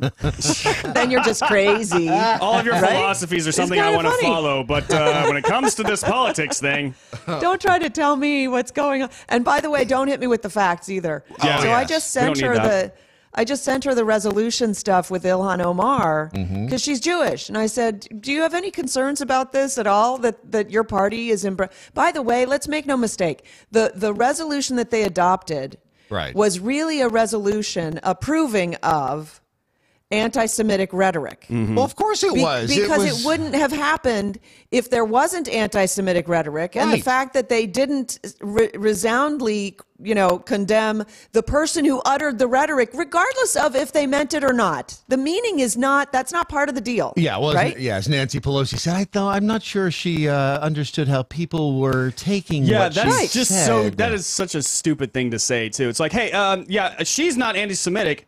Y'all just misunderstood her. Yeah. We have to implement her policies before we find out what's in them. Of course. Okay? We're going to ship you to the camps before we tell you what's going to happen. They're serving great ribs there, I hear.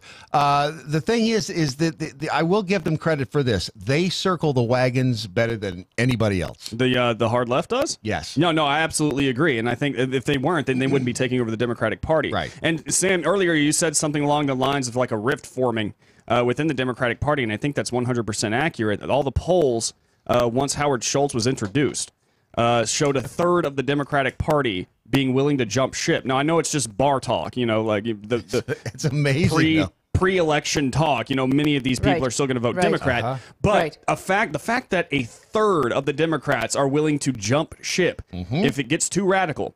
And I'll also bring everyone's attention to the fact that for the longest time now, it has not wavered. Joe Biden has been at the top of what Democrats want to see, and because they look at him like a moderate. Listen, God bless Joe Biden, God bless Schultz, because if they can split the Democrat vote, yay. Right? But Biden doesn't stand a chance. He's too wishy-washy, and he's already shown that he will bend whichever way the far left tells him to bend. And according to Democrats, he's too white and male. Exactly. When he said something nice about our vice president, the vice president of this nation, he said, he seems like a decent man to me, or something along those lines. And Cynthia Nixon, who lost her race and is currently basically nobody, came out of the woodwork and said, "How dare you?" He immediately retreated. He immediately walked it back. He's just a patsy. He just hasn't figured it out yet, right? Joe likes to be liked. Yeah, exactly. He likes to be liked. He only likes to be liked by certain people. Well, and oddly enough, and I don't have the exact quote from, 1972, when he said, basically, I'll be damned if I'm going to pay for reparations for something that happened 300 years ago. I tend to agree with him, ironically. 100%. And it's... that's funny, because yesterday on the show, I was talking about the source for the support for slavery, which was entirely within the Democrat Party. And I said, maybe the Democrats need to pay the reparations. Maybe it's the Democrat Party that perpetuated slavery, that wrote the Jim Crow laws, that, did all of these things in favor of slavery. Maybe the party itself should be paying the reparations, although I don't know who they're going to pay them to. But that is right. Actually, it's funny because even Bernie Sanders, who is all about paying people for no freaking reason whatsoever, is all about he actually was on a radio show and they asked him, "How do you feel about reparations?" And the first thing he just straight up went, "No, not going to pay that, because if I have to pay you reparations." Then I've got to pay Native Americans reparations. Right. And I'm like, what? Wait a minute, I'm for that because I've got some of that in me. So. Oh, you? Yeah, oh, yeah. So I'm good with the Native American. Are you like reparations. 120? I'm enough to qualify. The problem is the other part of you has to pay the reparations. So yes, it's a win-lose. You're taking money out of your own pocket to give it to yourself. Damn it, I hadn't really considered it that way, which... Remove your wallet from your left pocket, put it in your right. Ironically, it'll still be empty no matter which pocket it's in. Let's just do it like government-wise. Why don't you hand me your wallet? Right. I'll That's take your right. money, and then I will pay you a stipend out of your... He'll take your wallet, he'll take out the money, and then Yes. he'll return the wallet. Yeah. Exactly. I'll probably give you and Ron some of what's in it, too. Tell us about this movie that you've got coming out. So it's called Miracle in East Texas, and it's it's a tall tale based on an absolutely true story, the story of the East Texas oil strike. It's about two scoundrels who seduce widows to invest in their worthless oil scams, and they accidentally strike oil. Does that work? And hilarity ensues. Am I in the wrong business? Do I need to start Yes, I seducing can tell you widows? that has nothing to do with oil, but yes, the answer to that question is yes. Yeah. I like it because it's pro-oil, Uh-huh. and I like oil. Kevin You know in it what's too? great about oil? What's great about oil? What's great about oil is I just walk over, for millennia, there were two problems that faced humanity. How to eat Yes. and how to keep warm. Yes. For millennia, right? Yeah. Today, I walk over to my wall, I turn a little dial, and I'm warm. Isn't it amazing? The trouble is, if you turn that dial on the wall, Google is listening to you. Yeah, no kidding. You don't have a Nest thermostat, do you? I do. Do you know that they've discovered there are microphones in those? I have a couple of them actually, and yeah, when you said that last week, I'm like, okay, we got to be quiet. There's microphones in it. The overlords are Guys, listening. I'm on the air. Yeah. You can hear. I'm We can very hear the opinion transparent. anyways, that's Oh, right. come on. You say stuff in your house that no one can hear. Sam, do you have an Alexa? I don't. Oh, that's what see, I have. I have one of those, and I know it's listening. Yeah, no, But, I know but, for a but fact folks, it's I have listening. an iPhone. Yeah, well, yeah, we It's all have listening, too. iPhones, and it's So- constantly listening. They're all listening. I figure they're all listening all the time. And, and the only thing is we get cover under other people's devices, right? Because how many things can they listen to at once? They're not God. Well, the thing is, contrary to popular belief. the weird thing is, if you ever picked up your phone and you start to Google something and it autofills in, like, because if you were just talking about it, it Yeah. already knows what you were looking for. No, that hasn't happened to me yet. Oh, But my it's- girlfriend, It's creepy. her mother passed away, and like a week later, called her like 60 times. Wait, That's what? weird. That is strange. Her Yeah. dead mother. Wow. I tried Glitch to in the call. Matrix I'll tell going you- on here. I I'll tried tell to you call what, Doc, if but he never the called me. government shows up to my house because of something I said through my iPhone or my Nest thermostat, I'm doing something right. Yeah. I will say this though. I mean, because Interesting attitude. I know for a fact they're listening in on us because obviously they're corporations. They want to, send us ads that they think that we'll pay attention to, and this Right. happens constantly. Where I'll be talking about something, or a friend of mine will be talking about something, and then suddenly an ad for that thing or Yes. surrounding that thing. Yeah, it knows. Or if this happens a lot. I use DuckDuckGo, but every now and again I have to search for something on Google because DuckDuckGo doesn't really complete the way I want it to. Doesn't complete you. Doesn't complete me. But what's weird is that Google Ads will target you for like the strangest things. Yes, they will. I looked up a cruise because of a news article I had to write. Next thing I know, I'm getting hit up left and right on Google Ads for gay cruises. I don't know why. It was just research. I was just trying to do scientific research. Yeah. Now, Sam, you have a trip coming up, right? I do. We're going. My whole family is going to Israel this summer. I want to go. We're going for 10 days. You can go. It's actually it's a tour that we're basically leading into Israel. We're walking in the footsteps of Jesus, and everybody's invited. Just go to sorboisraeltrip.com. I'm so excited because I think we're going to actually produce it. What's that? Oh, that's Matt Locke being loud. Matt. Jesus. He's like the dog that goes outside and wallers in the mud and then comes running back into Problem your is kitchen. Matt's listening to it on a delay Yeah. out there in the big room, so he Yeah. jumps right in the middle of our conversation. We've already moved on. Too late. sorboisraeltrip.com. It Yeah, looks just- great, guys. I went out and looked at it. So Yeah, looks it's fun. very cool. We're going to have a lot of fun, get baptized and all the good stuff. So All right, so there's that. And when does the movie come out? the movie comes out early next year All right. called Miracle in East Texas. All We're right. going to do a church tour. So if you're interested, you can go to Miracle in East Texas or go to, miracleineasttexas.com or go to my page is samsorbo.com. And then I just want to plug, I've got Gary Sinise coming on the show tomorrow. Very excited to talk to him. He's got a new book cool. out Love called Gary. Grateful American, A Journey from Self to Service. I love And Gary so, Sinise. so tune he's in. cool. And of course, my show is weekdays 3 to 5. Yeah, and it's not changing, by the way. It's staying right where it is. We're shifting everything in the first part of Why, the day did around. you hear but- anything? Let's talk later. No,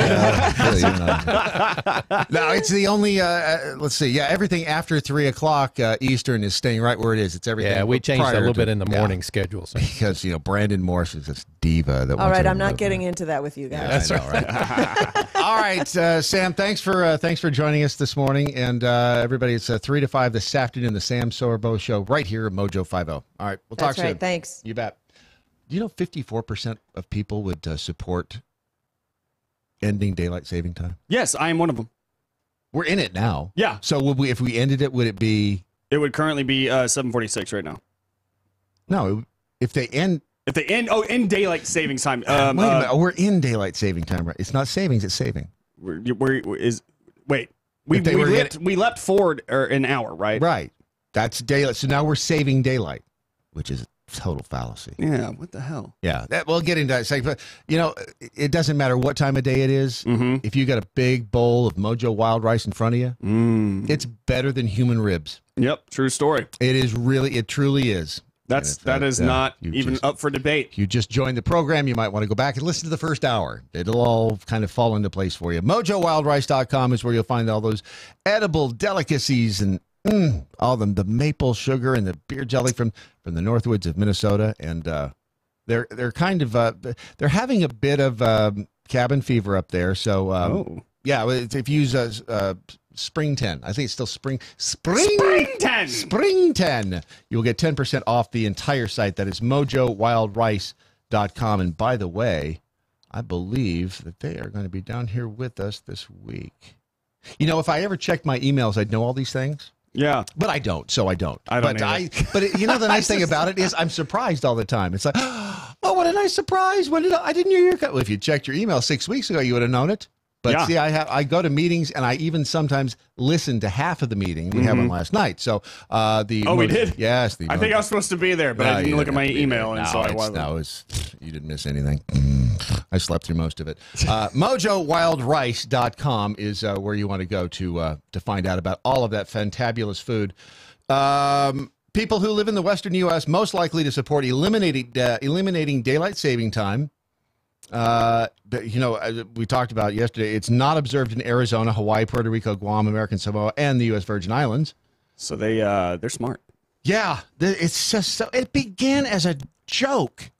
Literally, it was Benjamin Franklin writing about this. It was satire that he wrote about because he was living in Paris, and it was like, no one gets up before noon. Yeah, and it was a joke, and we took it as.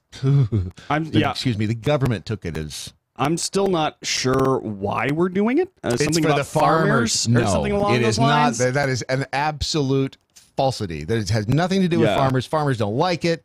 It is about the theory was that we'd save energy by using the lights less at night because we'd be outside and that sounds like environmentalist crap. Yes, pretty much. That's exactly what it is. Yeah, no, we need to get rid of this nonsense right now. Yeah, it's really more of a pain in the ass than anything else. I really don't think that it's necessary, and I feel like if it is a joke, then the joke's on us for like the last God knows how many decades now. It has been let's see, was it 1916 it went into effect? I think I think that was over 100 years. Yeah. And then but in 1973 we stayed on daylight saving time the entire year. Oh my God! It was like it's the crazy. It's government healthcare dealing with the clocks. That's what it is. You've got the government sticking their nose in how you tell time and what was that meat and. What was that story? I believe it was a Native American elder or something like that who famously said, "Only the white man can think that he can extend a day by cutting off the bottom of a blanket and placing it on the top." That's funny. It sounds like a Native American Sean Connery when you do it like that. It's the Indian Sean Connery. You bring a knife. We're trading wampum, and I'm going to open a casino. They do this, you do this. They put one of yours in the hospital, you put one of theirs in the morgue. I'm going to take your scalp. He's going to do it in such a way you're going to enjoy it. Oh, this is going to be what Media Matters digs up for me right there. There you go. See? This is my Tucker Carlson. Give him some good stuff. Give him some good stuff. Do you think you can learn while you're asleep? Speaking of sleeping. Yes. There is a new study that says that you can actually pick up information in your sleep. Yeah. The concept of sleep learning or hypnopedia. That sounds kinky. Hey, baby, you want to get in some hypnopedia with me? It has a long and storied history. The first study to demonstrate a memory and learning benefit from sleep was published in 1914. That's before even I was born. A German psychologist, her name was Rosa Hein. Rosa Hein! Yeah! She goes from Spanish to German. You will sit down on my couch. You will talk to me now. She found that learning new material in the evening before sleep results in better recall compared to learning during the day. Well, that's not learning while you're asleep. Thanks to many studies done since then, we now know that sleep is crucial for forming long-term memories of what we've encountered. That's my problem. You don't sleep. As I have a group of friends who I've known since junior high in some cases. And the joke has always been, they'll talk about something, and my reaction is always, was I there? Yeah, we were on a ski trip. And was I there? And somebody eventually has to pull a picture out and go, there you are, right there. It's like, I'll be That's damned. bad, Brad. You should probably sleep at some point in time. Well, my therapist at one point told me I was not present in the moment. But yeah. Maybe that has a little issue. One day you're going to wake up and be like, am I a host? Do I do hosting things? Newsweek. The sleeping brain replays the day's experiences and stabilizes them by moving them from the hippocampus. We need to ask Linda Balsey Ford about that. Yeah. Moving them from the hippocampus, where they are first formed, to regions across the brain. So they yank them out of your hippocampus and they spread them like seed across the brainy plane. Given that so much is happening to memories during sleep, it's natural to ask if the memories can be altered, enhanced, or even formed anew. Psychophone. That was a popular device in the 1930s. It played out motivational messages to sleepers such as, I radiate love. That is so... Have you ever listened to a gramophone and somebody talking on it? It is seriously, it can be one of the most creepiest things you have ever heard in your entire life. From the other side of the universe. I can just sit there and imagine, like you're trying to go to sleep, you hear that crackling, that. You go to sleep, I'm going to kill you in your sleep. Out of the blue, just. You are loved. You are a lover. You are a lover. You radiate love. Why would they? That's a weird thing to have. You are very intelligent. Although, have you ever slept with one of those, the CD or, excuse me, I'm showing my age there. I meant to say Grandpa. I meant to say a record. With it's like got hypnosis on it. That what the hell do you call those things? You put them on at night, and it has music and subliminal messages. Yeah. No, I know exactly what you're talking about. But that was no, I haven't. But I do. They did do that because for babies, they're like, hey, if you put headphones over your stomach and whatnot, you can actually train your baby's brain as it develops. Put them on the kid's head and crank Van Halen. Exactly, which is a little bit of Queen. Panama. And by the way, not Van Hagar, but Van Halen. Van Halen. Yeah, completely different. Well, I think the study apparently, I think it came to the conclusion that you can. Studies found the brain may not be a total blob during sleep. That it actually can absorb some information. Here's the thing. Memories are implicit or unconscious. They say that this form of learning is extremely basic, much simpler than what your brain has to accomplish if you want to learn German or quantum mechanics. That's the bottom line. So you're not going to be learning a new language while you sleep. But you'll be learning the basic mechanics. But you can learn how to fix your car, apparently. You just can't learn how to fix a spaceship. That's interesting. So the more basic the more basic the skill, you can quite literally okay, I need to learn how to brain surgery. Yeah, exactly. I need to learn how to do surgery on a heart. Yes. So I'm just going to take a nap here. The heart's easy. I mean, you want to get if you have to go into the brain stem. Yeah. That's where it gets difficult. That's where It's just it's like working on a really small car engine. You just don't have enough room to get your fingers in there. Yeah, exactly. And that's the worst part whenever you're trying to work on somebody. Am I wrong? Heart surgery is simple. Yeah. You ever met a heart surgeon? I look like a genius to you? Come on. Like Dumbos. What is this now? Good grief, what are you bringing in here now? More cookies? Are those snickerdoodles? This is not good for... Damn it. Why does he come in here and do this? Ron. More of Lori D's cookies have just shown up. Are they really good? Because she sends a lot of cookies, man. Yeah. She's listening to like nighttime out. You will send cookies. Oh, damn, those are good. Man, she makes good cookies. You know the best thing about eating Lori D's cookies? What's that? Afterward, I don't feel bloated. Really? I don't. That's good. I feel good. You know, there is stuff about we can take care of bloating, right? Very easily, actually. Yeah. Thanks to Love My Tummy. Yeah. I mean, if you go there right now. Oh, sorry. I'm just going to enjoy. You want me to do the commercial? Yeah, go ahead. All right. If you go to Love My Tummy right now and pick up their product Entrantil, which sounds French, but it's not French. I don't It's know. Entrantil. The woman on our website kind of looks French. Oh, does she? Yeah, sort of. Oh, wow. Okay. Maybe.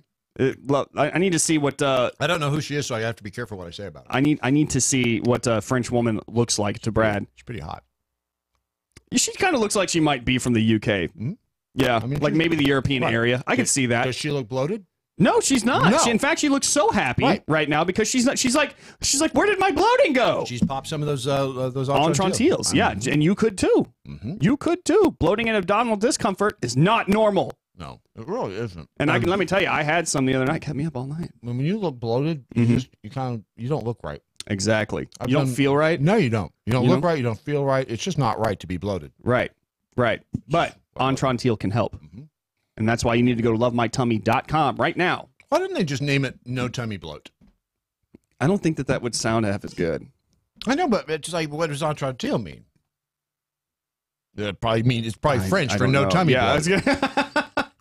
I had to think about that one for a second. Yeah, I mean, I'm sure it's like it's a French word. It means no tummy bloat. No tummy bloat. I mean, just call it what it is. Yeah, I'm trying to find out, like, if it maybe has its roots in French. In French. Would you like to? Hi. Yeah, I've been taking the stuff and it works. Oh yeah, I haven't been bloated. I can't tell you how long. He can sit in there and eat cookies all day. But I don't, because I'm also on the Healthy Lifestyle Challenge, which, by the way, now here's the thing. He's got a big old cookie in his mouth. I'm on a go. First of all, you don't. It's a lifestyle change. It's not a diet, first of all. And if you start telling yourself you can't have any treats ever, then you're going to fail. That's a fact. Plus, if a listener sends cookies in, you got to try. I'm going to eat her cookies if she sends me her cookies. But Thank you, Lori D. That snickerdoodle was the bomb. I mean, these are amazing. And one of our listeners commented that you look like you need a moment with that cookie. Oh, he's having one. I'm having an experience right now. I'm disgusted by this. I don't want my kids watching this. I'm going to create. Oh, it was better than sex. My own cookie porn? My own cookie porn that my children can watch. Go to lovemytummy.com. Good grief. Just go there now, please. At least just blow up their website today. Let's bloat their website. That'd be ironic, wouldn't it? That would be. This is your Daily Mojo, and it's damn tasty.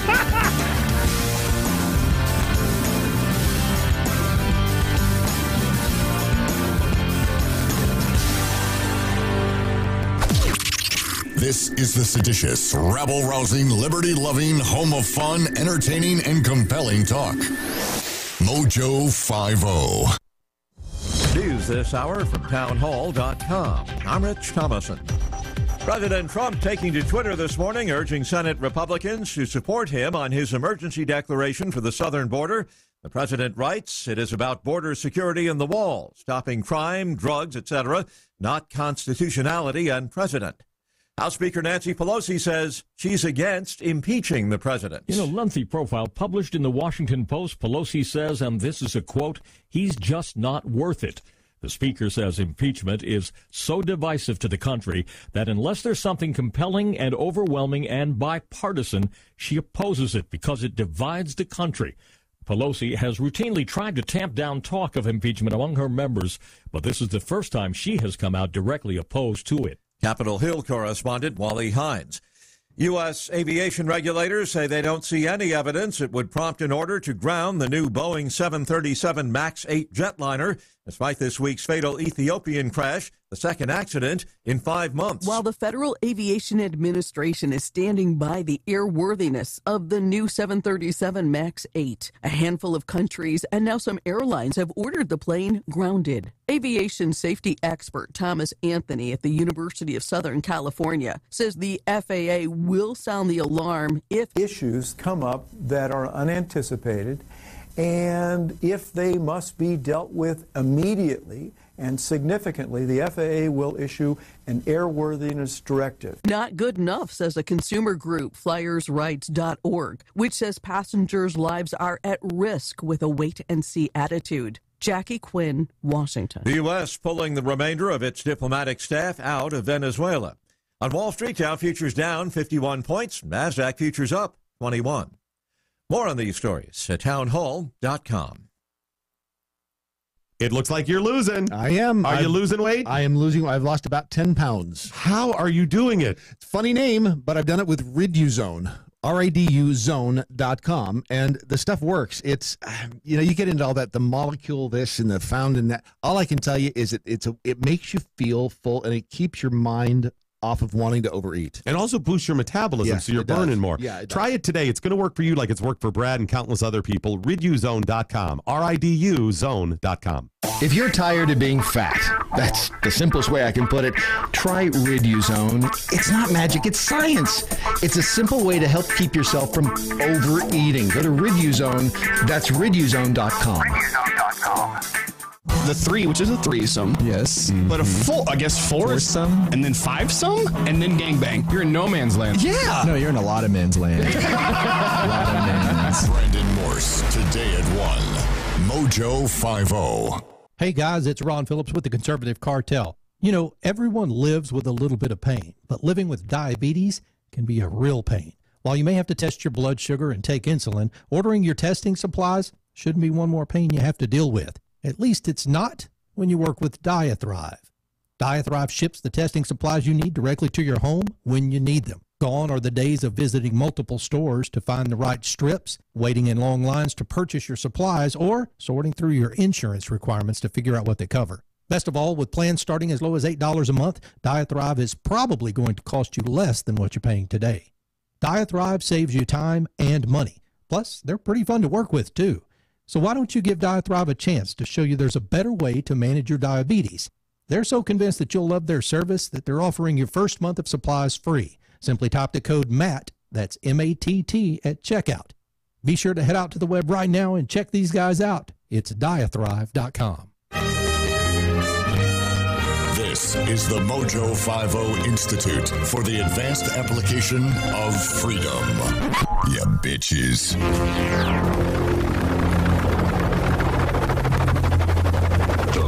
Mothership has landed. Welcome back, folks, to the third hour of the Daily Mojo. Folks, if you're learning anything today, please go to the MeWe chat room for what I learned today. Hashtag what I learned on Mojo 50, and tell us what you learned today so that I can read them off by the end of the show. Damn, you're chipper. Man, a good night's sleep will really do it for you. You know, this is the importance of sleep, man. The importance of sleep. I remember sleep. Yeah. I don't even need a picture. I remember Once upon a time. I remember the days. Johnny Mac, thank you so much for putting that stupid Limp Bizkit song in my head, because I'm not going to get it out now. He says, Brad Staggs did it all for the cookie. What? The cookie. What? Those are fine cookies. Dude, he is seriously. I'm just saying. He was groaning. Those are fine. Groaning while he was. It's something about a snickerdoodle. It's the simplicity of the snickerdoodle.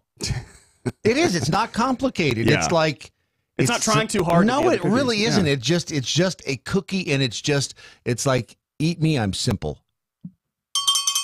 I'm just cinnamony. I'm sugary. I'm just yeah. And even though I'm trying to cut down on sugar, Lori F and D, I made an exception for your cookies. You're making it hard. Just shit, I tell you.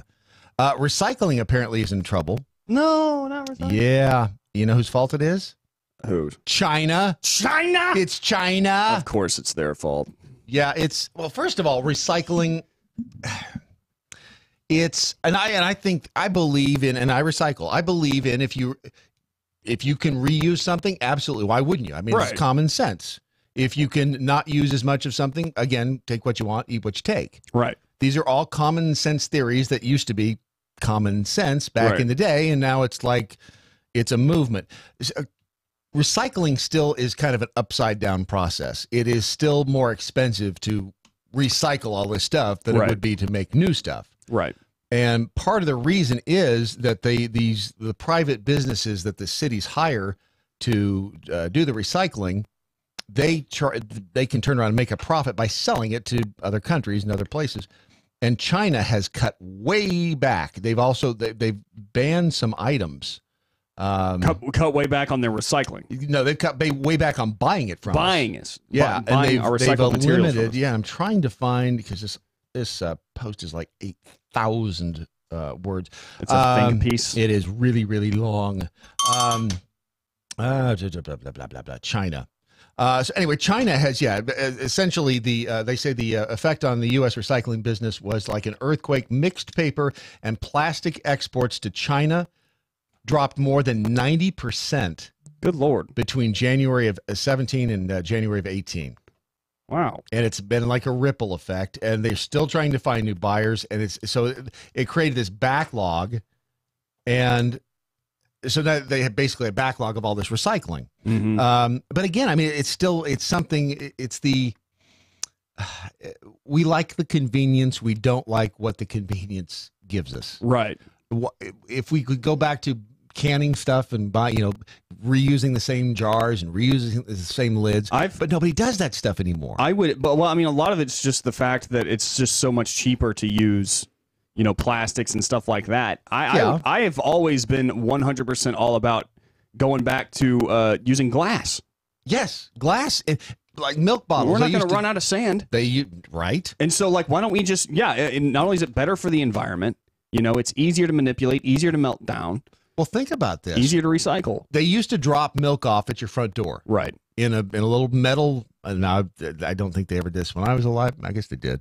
We didn't get it delivered, but it's in a glass bottle in a little metal carrier, and they drop off like 4 of them, and they'd pick up your empties, and they'd go wash them out, and they'd fill them up with milk again. Yeah. But look where we are with like Amazon. Yesterday, I decided to order trash bags on Amazon. Yeah. Instead of driving down the street to Target, I wonder how much these are on Amazon. And I looked them up, and they were like 7 cents cheaper per bag if I got them from Amazon, and they would drop them off at my front door. Yeah. Okay. Yeah. That makes sense to me. So why don't we go back to the milk being delivered in the glass bottles in the metal cases right there on your front door? Yeah, exactly. The only problem is convincing businesses to revert back to using glass bottles because, again, it's more expensive to have the glass bottles. But why? But I don't know. I really don't know. But I will say this: like a lot of people look at recycling as kind of like a negative thing, as like it's not necessarily negative, but something pushed by like the enviro wackos, because they're constantly shoving it in your face. Yes, they are. When you really break it down, it is recycling is a conservationist kind of thing. And I think, though, if we're going to really embrace it, we need to start really embracing recyclable materials. I would much rather use glass, because everything tastes better out of glass anyway. Yes, it does. Yes, absolutely. And then, like, paper products, I don't mind paper products, like, left and right. You shouldn't. Trees are something that we can grow. They grow forests just for the paper and the wood products that you can get from trees. There are more trees now than there were when Thomas Jefferson was alive. Yeah. It's managed forest, and it makes no sense to not be using it. I mean, that is the heart of a renewable resource. Exactly. Right there. You want to know something really interesting? I talked about this yesterday on my show. But you know how environmentalists are always up in arms about carbon dioxide in the air. Yes. And how did you know that trees, they kind of eat carbon dioxide? Yeah. And so there are places like arid lands and stuff like that where they discovered that trees are growing. We are actually experiencing, and the news isn't talking about this, the environment, we're experiencing a global greening. Because we breathe out plant food. Believe it or not. We exhale plant food. Why it comes wouldn't out they of the like back it? of cows. Right? China, let's see. And here's the other thing that products that weren't outright banned by China, they have a new 0.5% contamination standard. And here's the funny thing about that. Today, the average U.S. recyclable load is about 25% contaminated. And that would be like, I guess, your pizza boxes, because they always say don't throw pizza boxes in your recycle bin because they have, grease and stuff on them and some cheese. And why would you want to waste the cheese? But the ironic thing about China, and it makes me wonder if this isn't retaliation, is that I spent many years and still do in the tool industry, and that deserves a bell. One of a friend of mine worked at a company that made paint sprayers. Yeah. And these paint sprayers, they would have them made in China. This has been at least 10, 15 years ago. And they had a certain percentage of contaminants in the aluminum of the or the pot metal, whatever the top was made of. Right. They would accept up to, I don't know, whatever, 25 parts per million, whatever the number was.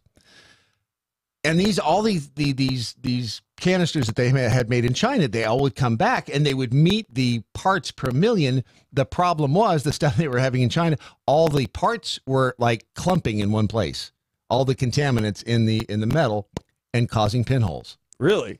Yes. That's so interesting. It's ironic that China has has a new contamination standard when a lot of the stuff that they were making had the contamination was causing problems in the manufacturing process. That doesn't surprise me at all. Well, it's funny. Like environmentalists constantly are angry at the American citizens for all the contaminating and polluting that we do, but really. There is, and to be fair, there's China and India. Yes, yeah, and that's the thing is you go there and they are China is actually now China and South Korea are using artificial rain to reduce their air pollution. That's messed up. That's when your air gets so dirty. Yeah. And they say air pollution in South Korea reached a new high with some ultra-fine dust levels described as very bad concentrations by the National Institute for Environmental Research. So you know it's got to be right. Apparently this thick black smog that covers the cities there, Seoul and other places, won't go away.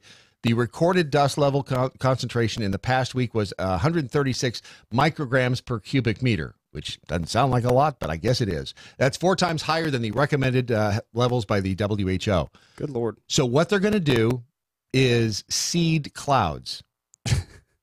South Korea and China, I know, are going to seed clouds and try to essentially just have it rain down all the pollution. Filter the air out. You know where they're not having this problem? Where's that? North Korea. No, they're not. Okay, South Korea. Right. You should be more like your northern neighbor. You would think, but no. So at least they're doing something about it now, and that's like you said, the fact that the environmentalists, and again, I had nothing against them. I want clean air. I want clean water. I don't like trash blowing around, so I think you should throw your trash in the trash can, and they should, if it can't go in a landfill, burn it. Burn it. But going back to the recycling thing, recycle what you can. Yeah. Why not? Why wouldn't you do that? It's not a bad idea at all, and despite what the environmentalists are annoying you about, it's not. Recycling is a great idea. I do believe, however, that there are materials that we need to be recycling with more, but in order for that to happen, we need more products to be these materials. Yes. And when you are, when you have something crammed down your throat, yeah, that's at least I'm the first person. If you try to push something on me, I want to do the exact opposite. Yep. Me too. Wait until you hear what some of the stuff that is getting, thrown into recycle bins, by U.S. Americans. Oh, I need to see. Yeah, this is gonna be good. It's pretty nasty stuff. And before I tell you about that, let's talk about your future. Do you feel secure? Dad. Do you feel secure, son? Do you feel secure in your future? Dad, I wish I did. I don't know what to tell you about. I don't really have a plan. Well, son, I'd like to tell you about Era Capital Management. Oh, yeah? Yeah, your mother and I have been using them now for years. Wow. And they do incredible work. I mean, they make sure that your financial future is there when you're ready for it, because there's nothing worse than being ready for your financial future and having it not be there. Yeah. And by not be there, I mean, you go to your bank account and you've got nothing. And you look into your investment portfolio and you realize you don't have an investment portfolio. That's not just for rich folk. You sound so wise right now. I know. I play an actor on television. Yeah. But if you go to eracapitalmanagement.com, you will find the investment advisors that really know their stuff. By the way, this is a good time to do it because he starts getting swamped around tax time. Why? That's right. I don't know. It's so weird that the investment. I just feel like maybe he should. Yeah, it's kind of crazy. But if you go to eracapitalmanagement.com right now, you'll find their phone number as well, and you can call them up, and you can ask them anything. I would recommend, if it were me, I would ask about money stuff. I mean, I wouldn't call them and ask them about recycling or cheese, or cookies. Yeah, I would ask him how he's doing. Right. I mean, that's probably not what he's looking for. But if you call right now and talk to him about your financial future, then Jake will help you out. The thing is, he knows what he's doing. Yeah. Unlike the rest of us. And who wants to think about money? The only time I want to think about money is when it's on a paycheck and there's a bunch of digits before the period. A lot of zeros. I like those. Before the decimal point. Before not the after. decimal point, not afterward. Not after. Those are that's fake a bad thing. numbers. And I'm trying to find I know there's a disclaimer that I have to read, but I'll be damned if I can find it. I will say this. Era Capital Management, LLC, is a registered investment advisor. Investing in securities involves the risk of loss. Visit eracapitalmanagement.com or call 509-559-6229. That's eracapitalmanagement.com or call 509-559-6229. Your life, your era. Invest in it. You are beautiful. Thanks, Dad. This is the start of a beautiful relationship. Can I go watch Yo Gabba Gabba now? Just for 10 minutes. Play with my toys. Play with your cookies. So these are some of the things that people in this here country have been throwing away in their recycling bins. Part of it, this may be part of why China is saying it's a lot of contaminated stuff. Basically, people are putting too much trash in their recycling bin. Plastic bags, they're bad for the planet. Okay, by the way, plastic bags were your damned idea, by the way, environmentalists. Yeah. We had paper bags, which were just fine, and then you wanted plastic bags. We got rid of paper bags. Now we have plastic bags. Now you don't want a plastic bag. You want the paper bag. You're killing the trees. We need to use things that are horrible for us in order to save the trees. So they call, apparently in the recycling industry, these plastic bags are called tanglers. Tanglers? Yeah. Which generally are $20, same as downtown if you get them downtown. Tanglers, they're exactly what they sound like. They wrap around equipment at sorting facilities. They prevent items that are recyclable from getting separated properly. And the result is you wind up with bales of cardboard, and China turns those bales away because they are contaminated with plastic. See, there's a little, and again, this goes back to the whole, generally speaking, when you have a progressive agenda, the desired result that they want is generally 180 degrees off from what happens. Oh, no, absolutely. That is continuously proven. Yeah. Look at the environmentalism, PETA. Yeah. All right. Code Pink. They all set out to help, and then they end up really hurting a lot of people. Screwing the pooch. Sometimes literally. Nothing wrong with a pooch. The bags snarl at the machinery. Sorting facilities, they have to shut down the whole place and then pull out the bag. Weird ropey things are the next thing that people are throwing into the recycling. Weird ropey things? Christmas lights, hoses, wires, jump ropes. Beads. Some beads. Don't touch the beads, by the way. Don't touch the beads. People throw away lots of long ropey things that get wrapped around the machines. This is according to a guy who works at one of these places. Don't be one of those people. Batteries and electronic waste. Yeah, I bet a lot of that's become a huge problem. Okay, do you throw away batteries like your AA's and? Yeah, absolutely, I do. But I will say this: bad for the planet. We have more or less stopped using AA batteries for things. You moved up to the D's, have you? Yeah. You know how I do, boy. What do you? I like that extra heft. Why have you stopped using smaller batteries? Well, I just tend to use a lot of rechargeables now, because going and buying batteries has become such a pain in the ass. So if I find a way to have a rechargeable battery, I do. And everything that I use, and I agree. I plug it in at the end of the night, and I'm ready to go the next morning. And it just makes more sense to me. Not only am I not throwing stuff away, I'm not having to go out and buy new stuff. The trouble with it, I tried this because I would use the rechargeable, I'd wear headlamps around when I was working at the other place and still do, because I find that as you get older, you can't see as well. You need more light. Is that what I have to look forward to? Yeah, it's great. There's other stuff that hurts too. But I would use rechargeable batteries in those headlamps, and they would just suck them right down. Yeah. In no time at all. Thank you. So I have to use the non-rechargeable types in those headlamps because they I end up throwing them away. Really? I don't throw them in the recycle bin. So there are some things that you can't escape here. You just gotta. Yes. We need to invent you know what's weird for all the things that we have invented that help us, in our modern age. Why can't we recycle batteries? A battery that actually is worth a damn is still out of. That's what's keeping everything. That's what's keeping watches from getting all the electronics from getting smaller and smaller. Yeah. Is battery technology. Is batteries? Yeah, we have not advanced battery technology for the longest time. It's because of the Russians. Damn, actually, it's Russians. Trump's fault. It's Trump. Isn't that a redundant phrase, Brad? He owns something that profits on your buying batteries in bulk.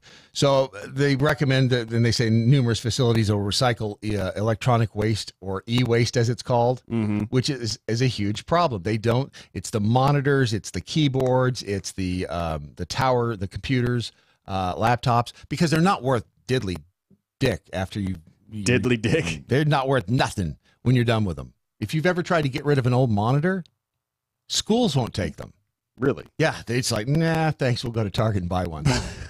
Yeah, they're not, so that you have to take those but there are special facilities to do that. Yeah, because LED screens have certain kinds of liquid in them. In fact, that's what the L stands for. Don't drink it. It's a liquid crystal. Yeah, don't do it. Food and liquids, don't. And here's the half-empty jar of pizza sauce. Okay, so they're saying that you should rinse out the old jar. Okay. Okay, now riddle me this: when you're rinsing out the old jar, when you're rinsing out that pizza sauce, aren't you wasting water? So you're blowing my mind. So it's okay to waste the water to rinse out the jar that you're going to recycle instead of. Yeah. I mean, why can't they, when they grind up all the glass and stuff, spritz it with some water? Shouldn't it go through a kind of like a cleansing process anyway? I think so. Everything should go through a cleansing process. That is true. I think maybe they're just being lazy, Brad. They're counting on us to fill in their blanks, and I do not appreciate that. So corporations. They're saying that's another thing that again, it's all this contamination that China won't take. So if you throw away if you recycle your pizza jar, your pizza sauce jar, and it still has pizza sauce in it, you're just adding to the problem. Yeah. So get in there and lick out that extra pizza sauce. Dirty needles. Lick it out. Get in there with a spoon. Yes. No, a spatula. You want to use a spoon to clean out a jar? What are you, Neanderthal? What are you using? A spatula? How small are your spatulas? Really tiny spatulas. You have the smallest spatulas. You know what? People who appreciate small spatulas. It's not about the size of the spatula. It's how I use those damn spatulas. Thank you. Dirty needles. People are trying to throw needles into the recycling bin. Looking at you, San Francisco. I'm just saying it's probably not a bad idea. I would say, though, that, there should be because even in doctor's offices, they have like a special contaminate. It's a red box. It's a red box with needles in it. You know what you shouldn't do is ever pull something out of there and eat it. That's the one thing I've learned at a doctor's office. Never pull anything out of that red bin and eat it. Well, Brad, I think we've all learned something today, and it wasn't that. It was about you. Well, that's okay. And we're all fascinated about the story that you're about to tell us. That's okay. Never eat anything out of that. Never again! They say to avoid an accidental needle stick, it's now fairly common for sorting facilities to provide their employees with puncture-proof gloves. That's actually a solid idea, yeah. I can get, because you got to think, here in San Francisco right now, this is not a joke.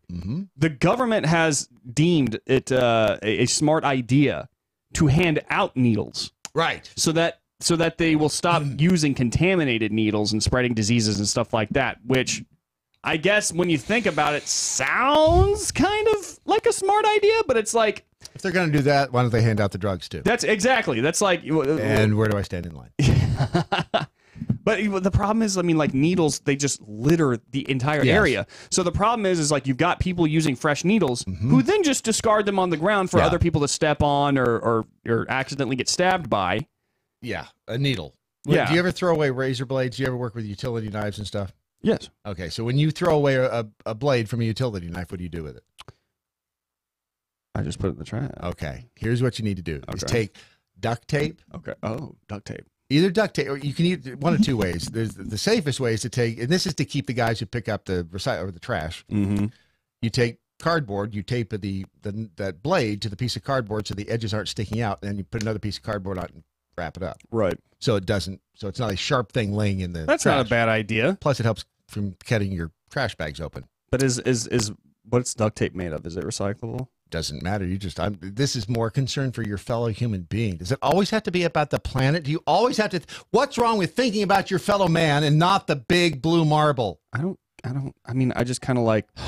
I like nature more than I like people. Well, shit. Yeah. No, that's what the other thing they're throwing away. Use diapers. Yeah, use diapers for whatever reason. People are throwing them into the recycling bin. What? Where am I supposed to do? Not in the recycling bin. They're going to go in the no. They put them in the trash, but don't put them in the recycling bin. Yeah. Okay. Now the package that the diapers come in initially, put that in the recycling bin, but the used diaper, put that in the trash. Apparently, because you can't recycle poop. Apparently, shit is not recyclable material. Well, it is if you know what, if you just go poop in the lawn. I was gonna say, because doesn't poop help grow plants? There you go. That was like the entire premise behind The Martian. We've gotten away from that practice of going in the front yard and pooping. Now it's a shame. You ever peed in the backyard? Yes, it's the best. It is the best. Right? There is something amazing about going outside. Women do not understand They will never understand. They don't get it. By the way, don't pee in the recycle bin either. That's your final tip. Oh, well, I've been doing it wrong all along. So did you see the cat cooler that we tweeted out yesterday? I did. Yours and mine? Was Isn't that beautiful? Best looking cat cooler I have ever seen. Let me tell you something. You show up to a party with that cat cooler. Yeah. Sit right there, baby. Right there. You go to catcoolers.com. You will find an incredible selection of coolers that you can, they can be customized. I'm not sure if you can, you know what? You'll find out if you go to catcoolers.com. Anything is possible, Brad. Anything is possible given the right amount of time and money. These things are rugged. I mean, they are solid coolers, and they'll keep your ice cold like ice up to 7 days. They're made in the USA. They're available in different colors. You'll see them all at catcoolers.com. If you use the promo code Brandon, my young protege over here, Brandon, will give you 10% off. It's amazing how he's able to do that. Catcoolers.com. This is your Daily Mojo. High capacity, fully automatic, large caliber, freedom. MoJo 50. Up today on By the Numbers, I take a look at this headline from Axios. Young Americans are embracing socialism. Is that really happening? And if so, what does it really look like for our country's future? The headline is buoyed by a Harris poll that points out those aged 18 to 38 would prefer a socialist system to the tune of 49.6%. That same group believes the government should provide universal health care to the tune of 73%, and 67.1% believe there should be free college. None of which should be surprising given the fact that Bernie Sanders and AOC are highly loved by this age group. But just because a poll tells us something doesn't necessarily make it true. What I found out when going beyond the headline is that the truth is very different than what Axios would like you to believe. Yes, it's true that the Harris poll tells us nearly half of respondents like them some socialism. The bigger problem is that the Harris poll and so many others fail to ask questions that dig deeper into what those respondents believe socialism to be. When pressed, this belief generally falls apart and narratives can't be fulfilled. In fact, Axios accidentally proves my point within their own article. That's because they point out that 78.9% want the government to allow private insurance, and 67.1% agree that high earnings are a result of free enterprise. How can you have a government-run healthcare and private insurance at the same time? How do you allow everyone the ability to potentially be a high earner without free enterprise? To my fellow Gen Zers, you do realize socialism means government takeover of all industry. And that means no more private anything, including no more free enterprise, right? Then we get into the fact that the top 3 issues for Gen Z voters are these: mass shootings, racial equality, and immigration policy. Let that reality sink in for a second, folks. I'm Andrew Coppins, and this has been By the Numbers. Don't forget to follow me on Twitter at The Coppins Show. By the Numbers with Andrew Coppins is powered by TarRiverArms.com. They've revolutionized online firearm sales with high-resolution pictures, 3D imaging, and the best prices. How much will you save? Find out at TarRiverArms.com. That's TarRiverArms.com. The Daily Mojo. Well, I was going to answer the phone, but then the whole phone thing disappeared.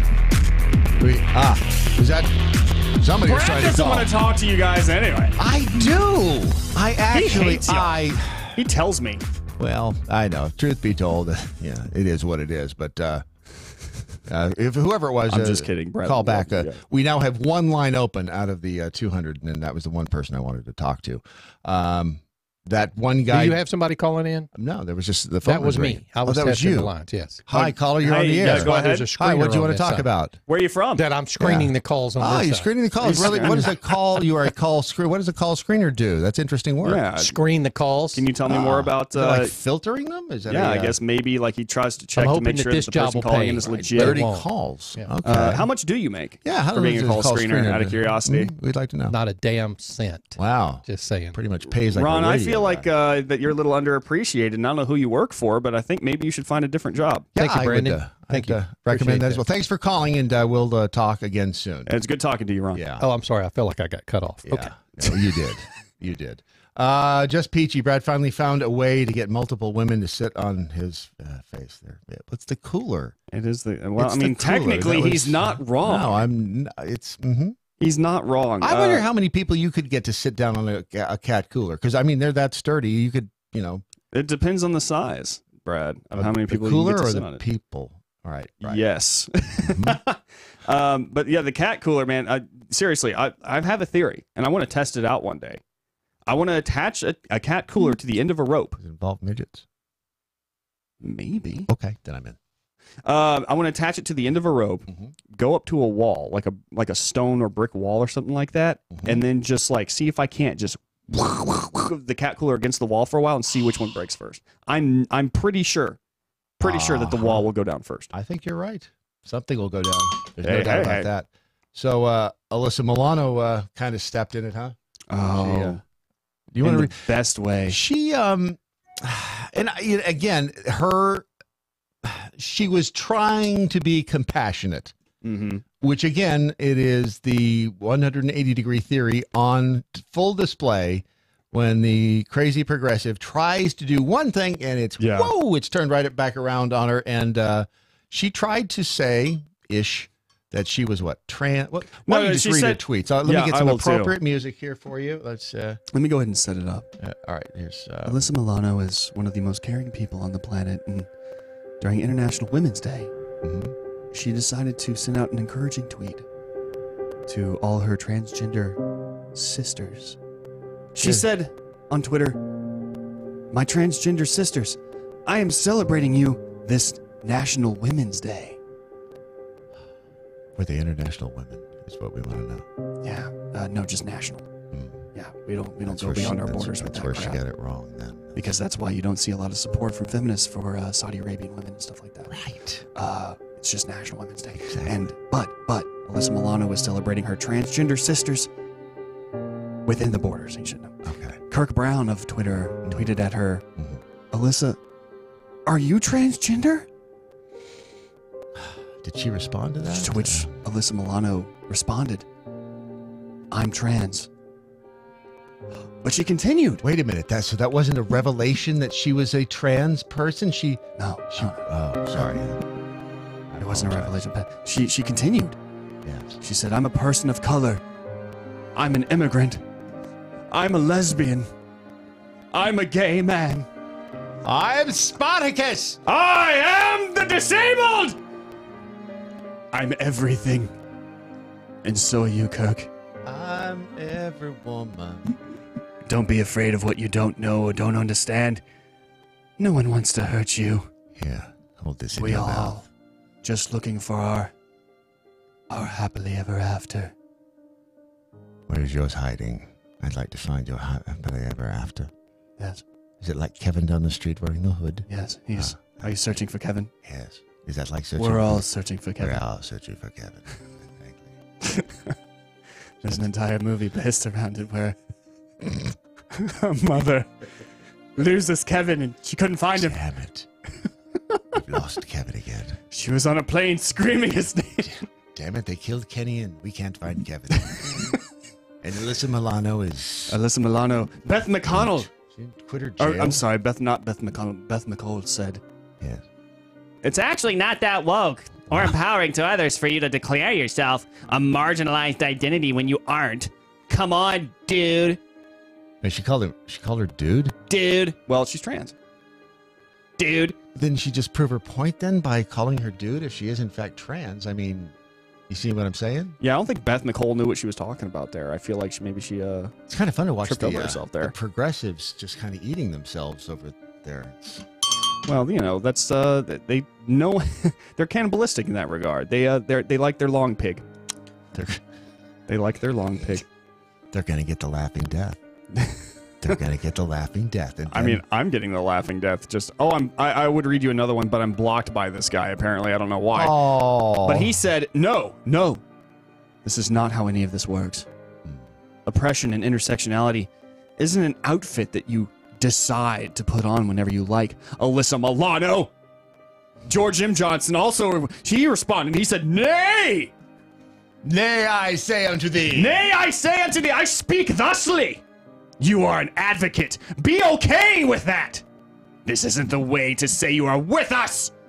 You can't just fake an experience you don't have. You don't navigate any space like these groups. This is the I don't see color approach, which is oppression and erasure.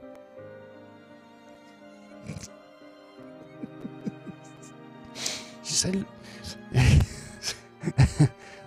Blair in my at South by Southwest. Is that Blair from Facts of Life? Yes, it is. Okay, I'm listening now. Well, maybe Blair L. Manny said, I'm confident that there are better ways to show solidarity than to claim identities that do not belong to you. Preston Mitchum. Preston. Damn near killed him. Who I'm not blocked by. Thank God. He's a HBCU law grad. And apparently he's a writer at the Root. He actually, to me, if you ask me, had the most... Yeah. He actually had the most poignant point, I thought, delivered to Alyssa Milano. I think like a poignant point. Which was, no.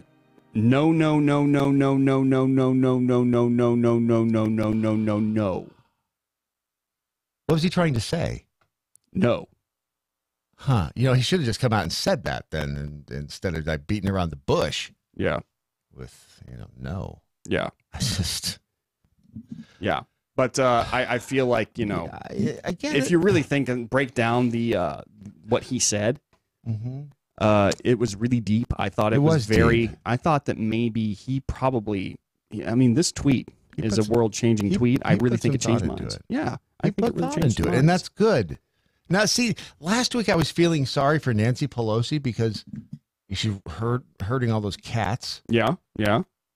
And now I'm feeling sorry for Alyssa Milano because she was trying to identify with the oppressed, the downtrodden, yeah, the dirty, the unwashed. Yeah. I really feel like Alyssa Milano was trying to she got slapped. Reach across some gaps there. But you have to remember that... She was trying to what? Wait. Reach across some gaps there. Ding, ding. But... I just had to picture that for a second. What Alyssa Milano forgot is that she is operating inside what's called the oppression Olympics, the oppression hierarchy. And that's so true. People really take their place on the oppression hierarchy very seriously. Oh yeah, if you can get into a couple of protected groups, it exponentially increases your protectionism. Exactly. You are granted more power. Because in the left, the more of a victim you are, the more power you have. That makes perfect sense to me. And so Alyssa Milano stepped in it by essentially saying, hey, I'm just like you. You who, from my white privilege stance and yada, yada, yada, I am just like a trans person, just like a black person. What she was trying to say is I empathize. But to the left, what she was trying to say is I belong to these groups as well because I am just as victimized, and I know exactly what it is to be just like you. They cannot stand the idea of somebody moving in on their victimhood status and claiming a little bit of power for themselves, because that's Damn how they look straight. at it. Would you want somebody moving in on your victimhood status? No. No, you wouldn't. No. You wouldn't want that. You would not want. She did the equivalent of walking out of the bathroom with toilet paper stuck to her shoe. And everybody could see it. Exactly. And then taking it off her shoe and being like, hey, you need to use this. Right. I mean, that was the equivalent of what she did. Yeah. You cannot try to empathize with No, these you can't. people. There is no empathy, right? You are subjected to them, essentially. If they are higher up in the victim hierarchy than you are subject to them. And they yell louder than you. Trust me, they do. They yell a lot louder. So essentially, yeah, she was trying to place some importance on herself in their eyes, and so they wanted to shut her down immediately. So this is one of the main reasons that you see the left, the progressive or regressive left, eating themselves nowadays. It's because somebody stepped into their territory. You remember what happened with Joy Reid? Oh, no, I'm thinking of Joy Behar. Okay, so Joy Reid, she was discovered to have said some quote unquote homophobic that's right. Yes, things back on her blog like 12 years ago or something like that. Yes. And she had a panic moment where she tried to say, "It wasn't me, it was the one-armed man. Someone hacked into my website."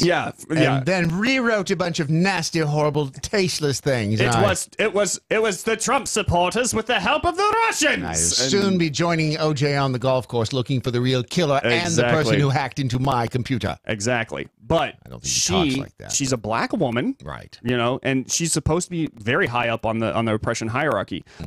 But as has been demonstrated many times, being homosexual is a lot more higher up than being a black woman. In fact, the LGBT community has kind of claimed the top spots. Being a transgender person is true. The top. I mean, like, you can't even question Desmond is amazing. This transgender, or not transgender, but he's like a drag kid who shows up at LGBT clubs and dances around at 2 a.m. on stage while they throw dollars at him. Apparently, we can't question this. Right. I mean, that wouldn't be poor parenting, taking your child into a club like that and having him dance on stage. And they will call CPS on you. Right. They will call CPS on you for allowing your kid to play alone in the front yard. Yes. But if you take your kid to dance on stage at a gay club at 2 a.m. while people throw money at him as he's dressing in drag, that's fine. It makes perfect sense to me.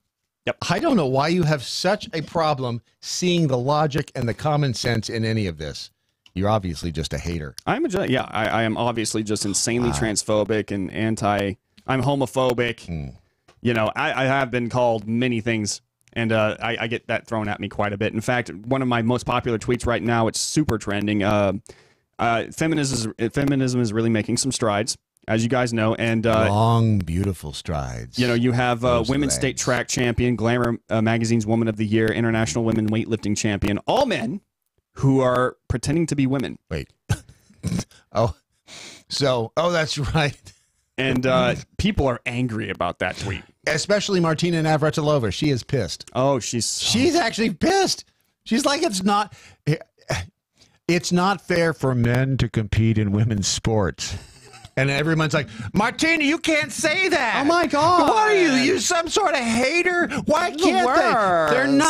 They're not men, they're women. No, they're women. They're dudes, and that's why they won. Because they're stronger, and we are naturally built to be stronger, faster. Are there stronger women in the world? Yes, there's stronger women in the world. Blah, blah, blah. Yeah, all of that, you know what we mean. Yeah, exactly. Yeah, I shouldn't have to qualify that with a statement. Like, well, not all, but the vast majority.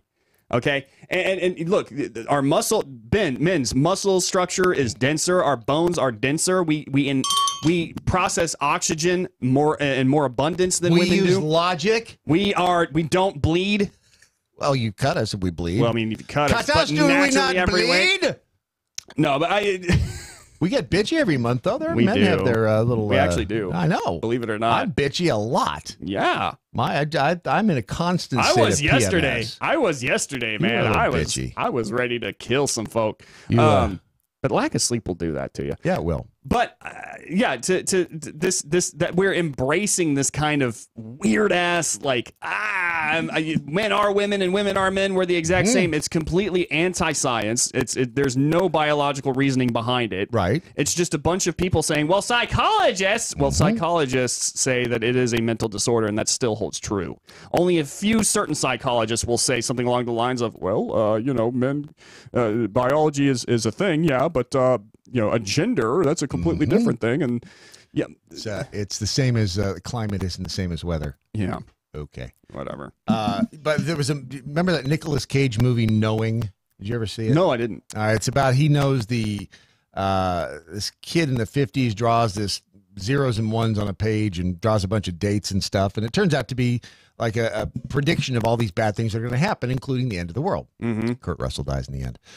Anyway, so in the end, it's the end of the world, and so these like angel thingies come down or whatever they are, UFOs. Anyway, so they start grabbing literally the 2x2s. It's like the 2 rabbits and the 2 this and the boy and the girl. Oh, they didn't grab a boy and a boy. Yeah. Not that there's any. Again. Not that there's anything wrong with that. Got nothing wrong, especially on a Saturday night down at the club. If you know what I'm saying, I'll be there at 8. But if Brad you're takes going, it where he can get it. If you're yes, damn straight. But if you're going to propagate a species, yeah, you need the male plug and you need the female outlet. Exactly. It's just that's science, bitches. That's all it is. That's all it is. And then my disappointment, however, rests not necessarily with all of society. The intersectional feminists who have pushed this kind of thing on the United States and have made it such a great term, a whole like holy writ in our society. Their whole entire thing started out being to help stop saying whole women. Thank you. It started out being to help women. Right. How are they helping women when somebody like Fallon Fox gets into a ring? And Fallon Fox, for those of you who don't know, is an MMA fighter who is a transgender person, was male, is now pretending to be female. Okay, he is allowed in the ring with women, and he kicks the holy hell out of them. Sorry, I used whole again. And people, and we're supposed to cheer this. We're supposed to cheer some man literally beating the crap out of a woman. What's his name? Fallon Fox. Fallon Fox. But then you see so many different examples of this. Boys, Boys to Men, I loved them. Boys to Men, ABC, loved them. They say, oh yeah, well, I'm a woman now too. I'm a girl. Oh, and on top of that, I'm going to join in on the women's wrestling team, and then I'm going to go wrestle women. You're clearly a man. If this had been available when I was in high school, you would have trophies galore. Oh man, no, I wouldn't care if I won. I just want to get in there and wrestle the girls. It's like, no, you can pin me. I'm good. Like, whoa, hey, you got me. Whoa, yeah. You're too strong for me. Oh, no. Don't do that. Oh, it looks like I'm too strong. You better send in another girl to come help you. Oh, yes, no. That's right. See, if I knew then what I know now, I'd be under the jail. Under the jail. By the way, you know what progressives really don't like? TRAguns.com. Oh, they hate TRAguns.com. Tar River Arms is like it's like sunlight to a vampire. It really is. I mean, when they go to TRA Guns and they see those guns spinning in beautiful 360-degree dimensionality, so clear that you can see dust specks on the barrels, which, by the way, was the name of my band in high school. I saw you guys open up for Mindless Self-Indulgence. Yes, we did. But at Tar River Arms, TRAguns.com, you will find incredibly high-definition pictures of the guns. There's a reason they call it the most convenient gun store on planet Earth. It really is. You can see exactly what you're getting, and you're probably going to end up paying less for it than you would pay at a local gun store. So I don't see the problem here. Yeah, there's no reason not to go to TRA Guns. It's a really good idea. Kurt and the gang over there, they're still, I think, working on their plans for the new brick and mortar store, which will be in North Carolina. North Carolina? It's North Carolina. North Carolina. I always get North and South Carolina mixed up. But well, one's in the north, and the other is lower than that. Like in geographically, it's like below. Is there like how can I remember that? If I just is there something I can like a quick? Have you ever heard of the word south? Yeah. Okay, so if you are north, right, the opposite direction is south. Okay. And you can actually turn around and be like, this is the way to South Carolina. Or if you're looking at a map, you can say, find North Carolina, and then like South Carolina will be down below that. Who says you can't teach an old dog new tricks? You just taught me one. That's great. Well, I'm happy to help, Brad. TRAguns.com. Go there now and spend a lot of money. But you won't have to spend a lot of money to get a gun. That's the beautiful thing about it. And it is your right to own said gun. Do not be abashedly afraid.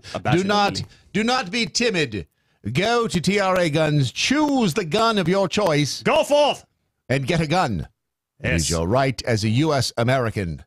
Yes. And just learn how to use the thing. That's the only thing I ask. Make sure that you're proficient in the use of your weapon. Train, yes. If I had known that as a child. What's great is, even in Texas, trained gun owners actually have a lower murder rate than the police. What does that say? I'm just saying. What does that say? Izzo's Penis says, hey, the Brandon Morse, make sure you start closing the show soon enough to cover more than one listener on what I learned today, or I'll be giving you the business. First off, I don't want to be given the business by Izzo's Penis. It's a small matter. That's see what I did there? See? He's such a little prick. Thank you. But I will say this. I'm glad that you brought that up. Folks, we need you to tell us what you learned today. And in order for me to be able to keep up with it, go to MeWe.com. We have our own little chat room for it. All right. The What I Learned Today on MoJo 50 chat room. And tell me what you learned. And it's a simple process. Yes. Sometimes they don't seem to understand that if you do actually put it down in the form of what I learned, that it can be read. And the great part about this is that if more than one person actually submits something, I can read more than one. And we have. So you're saying if there was a selection of them, you could read if more I had than multiples. The singularity of the one statement that was read in the form of what I learned today. Yeah, believe it or not, it's like if I have several to read from, I can read 3. It's crazy. That is amazing, and it's again, it goes back to that common sense thing, which seems to be just so sadly lacking today. You know what we do have to tell before we do any of that is the fact that. It is at the bell. Hell, I wrote it down too. The Bells of Liberty. The Bells of Liberty. The Bells of Liberty. Yeah. Will be debuting are on the march this Saturday on MoJo 50, 2 o'clock Eastern Time. That would be EDT. EDT. Phone home. That sounds like a neat new drug. It really is. The Bells of Liberty is a new show, and I. Interestingly enough, I saw it when I looked at the Twitter wall this morning and saw Rocky with an eye tweeting about it. Oh. And I went to Ron. I said, what is this about a new show? Oh. You see how if I paid more attention at the meetings, I would know so much more. I didn't know we were getting a new show. Yeah, it's a brand new show. Bells at the Bells of Liberty. It is on Saturdays at 2 o'clock. That would be EDT. That would be Eastern Daylight Time.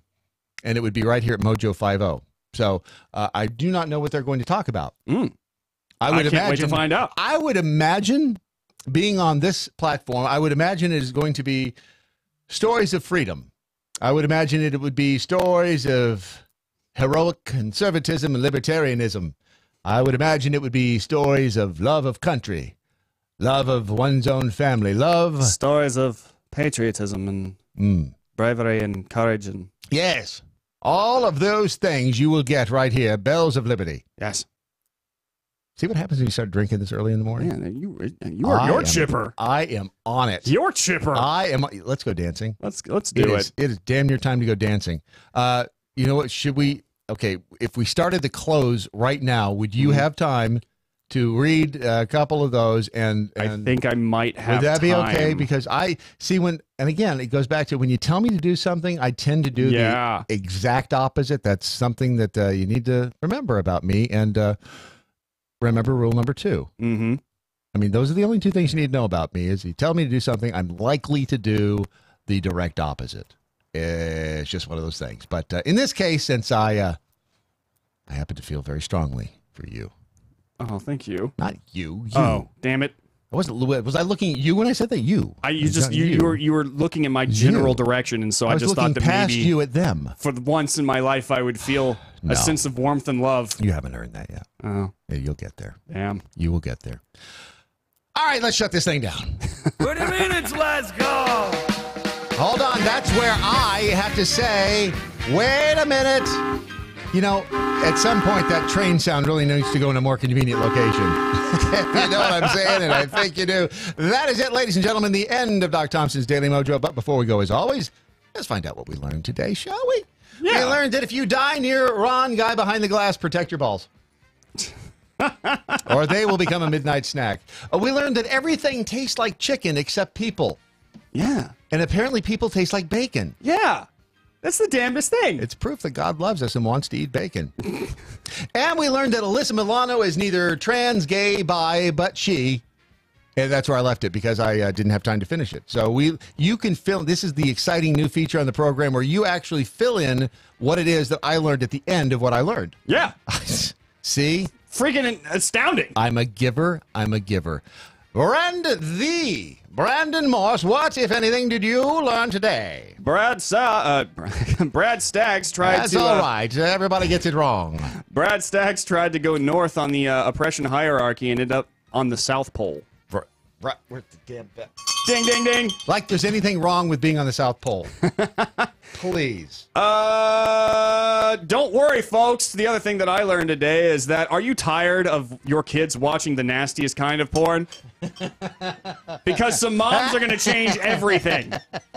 Kitty porn coming soon, but not that one. Not that kind of kitty porn. Trust me. You might want to rephrase. I felt dirty saying that. You might want to rephrase that. No, that's going to be the MMFA moment right there. No. The media man is going to look back. They're like, look at what he said. See? You'll get yours in the end. This isn't me, guys. This is literally the UK coming up with this stuff. Don't blame me. Let's just move on. Let's just move on because that was so bad. Just move on. I made a mistake there. Just Peachy, she said Timmy the pilot ordered spaghetti and meatballs for the crew this morning. They're in for a shock after listening to the morning show. It might mean more food for him, lol. Right? When you get the meatballs, I mean, are they really meatballs?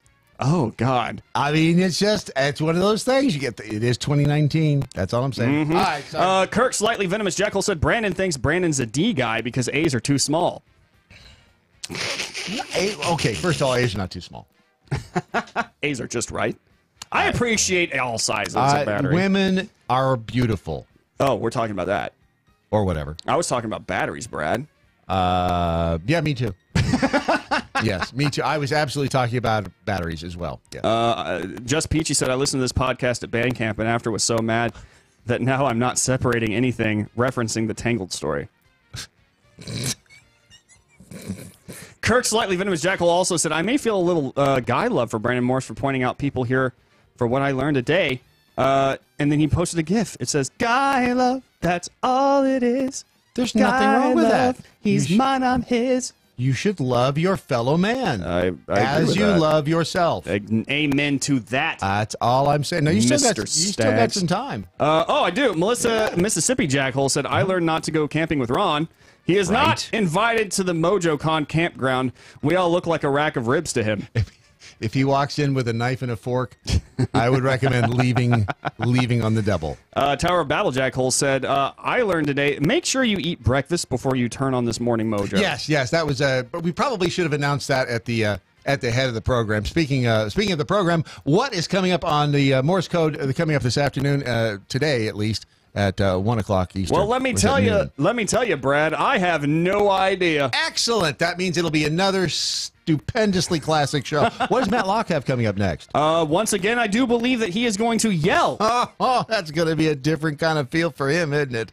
It's going to be a new, kinder, gentler Matt Locke. He's keeping it fresh. Yeah. Keeping it fresh. We'll get to those new numbers on procrastination as soon as Doc returns from his vacation at Disney World and the beach. Your Daily Mojo is today. Ron Phillips production, wherever you go, whatever you do. Live by the 5 rules. You can be right and happy. Good night, Doc Thompson. Wherever you are. There you go.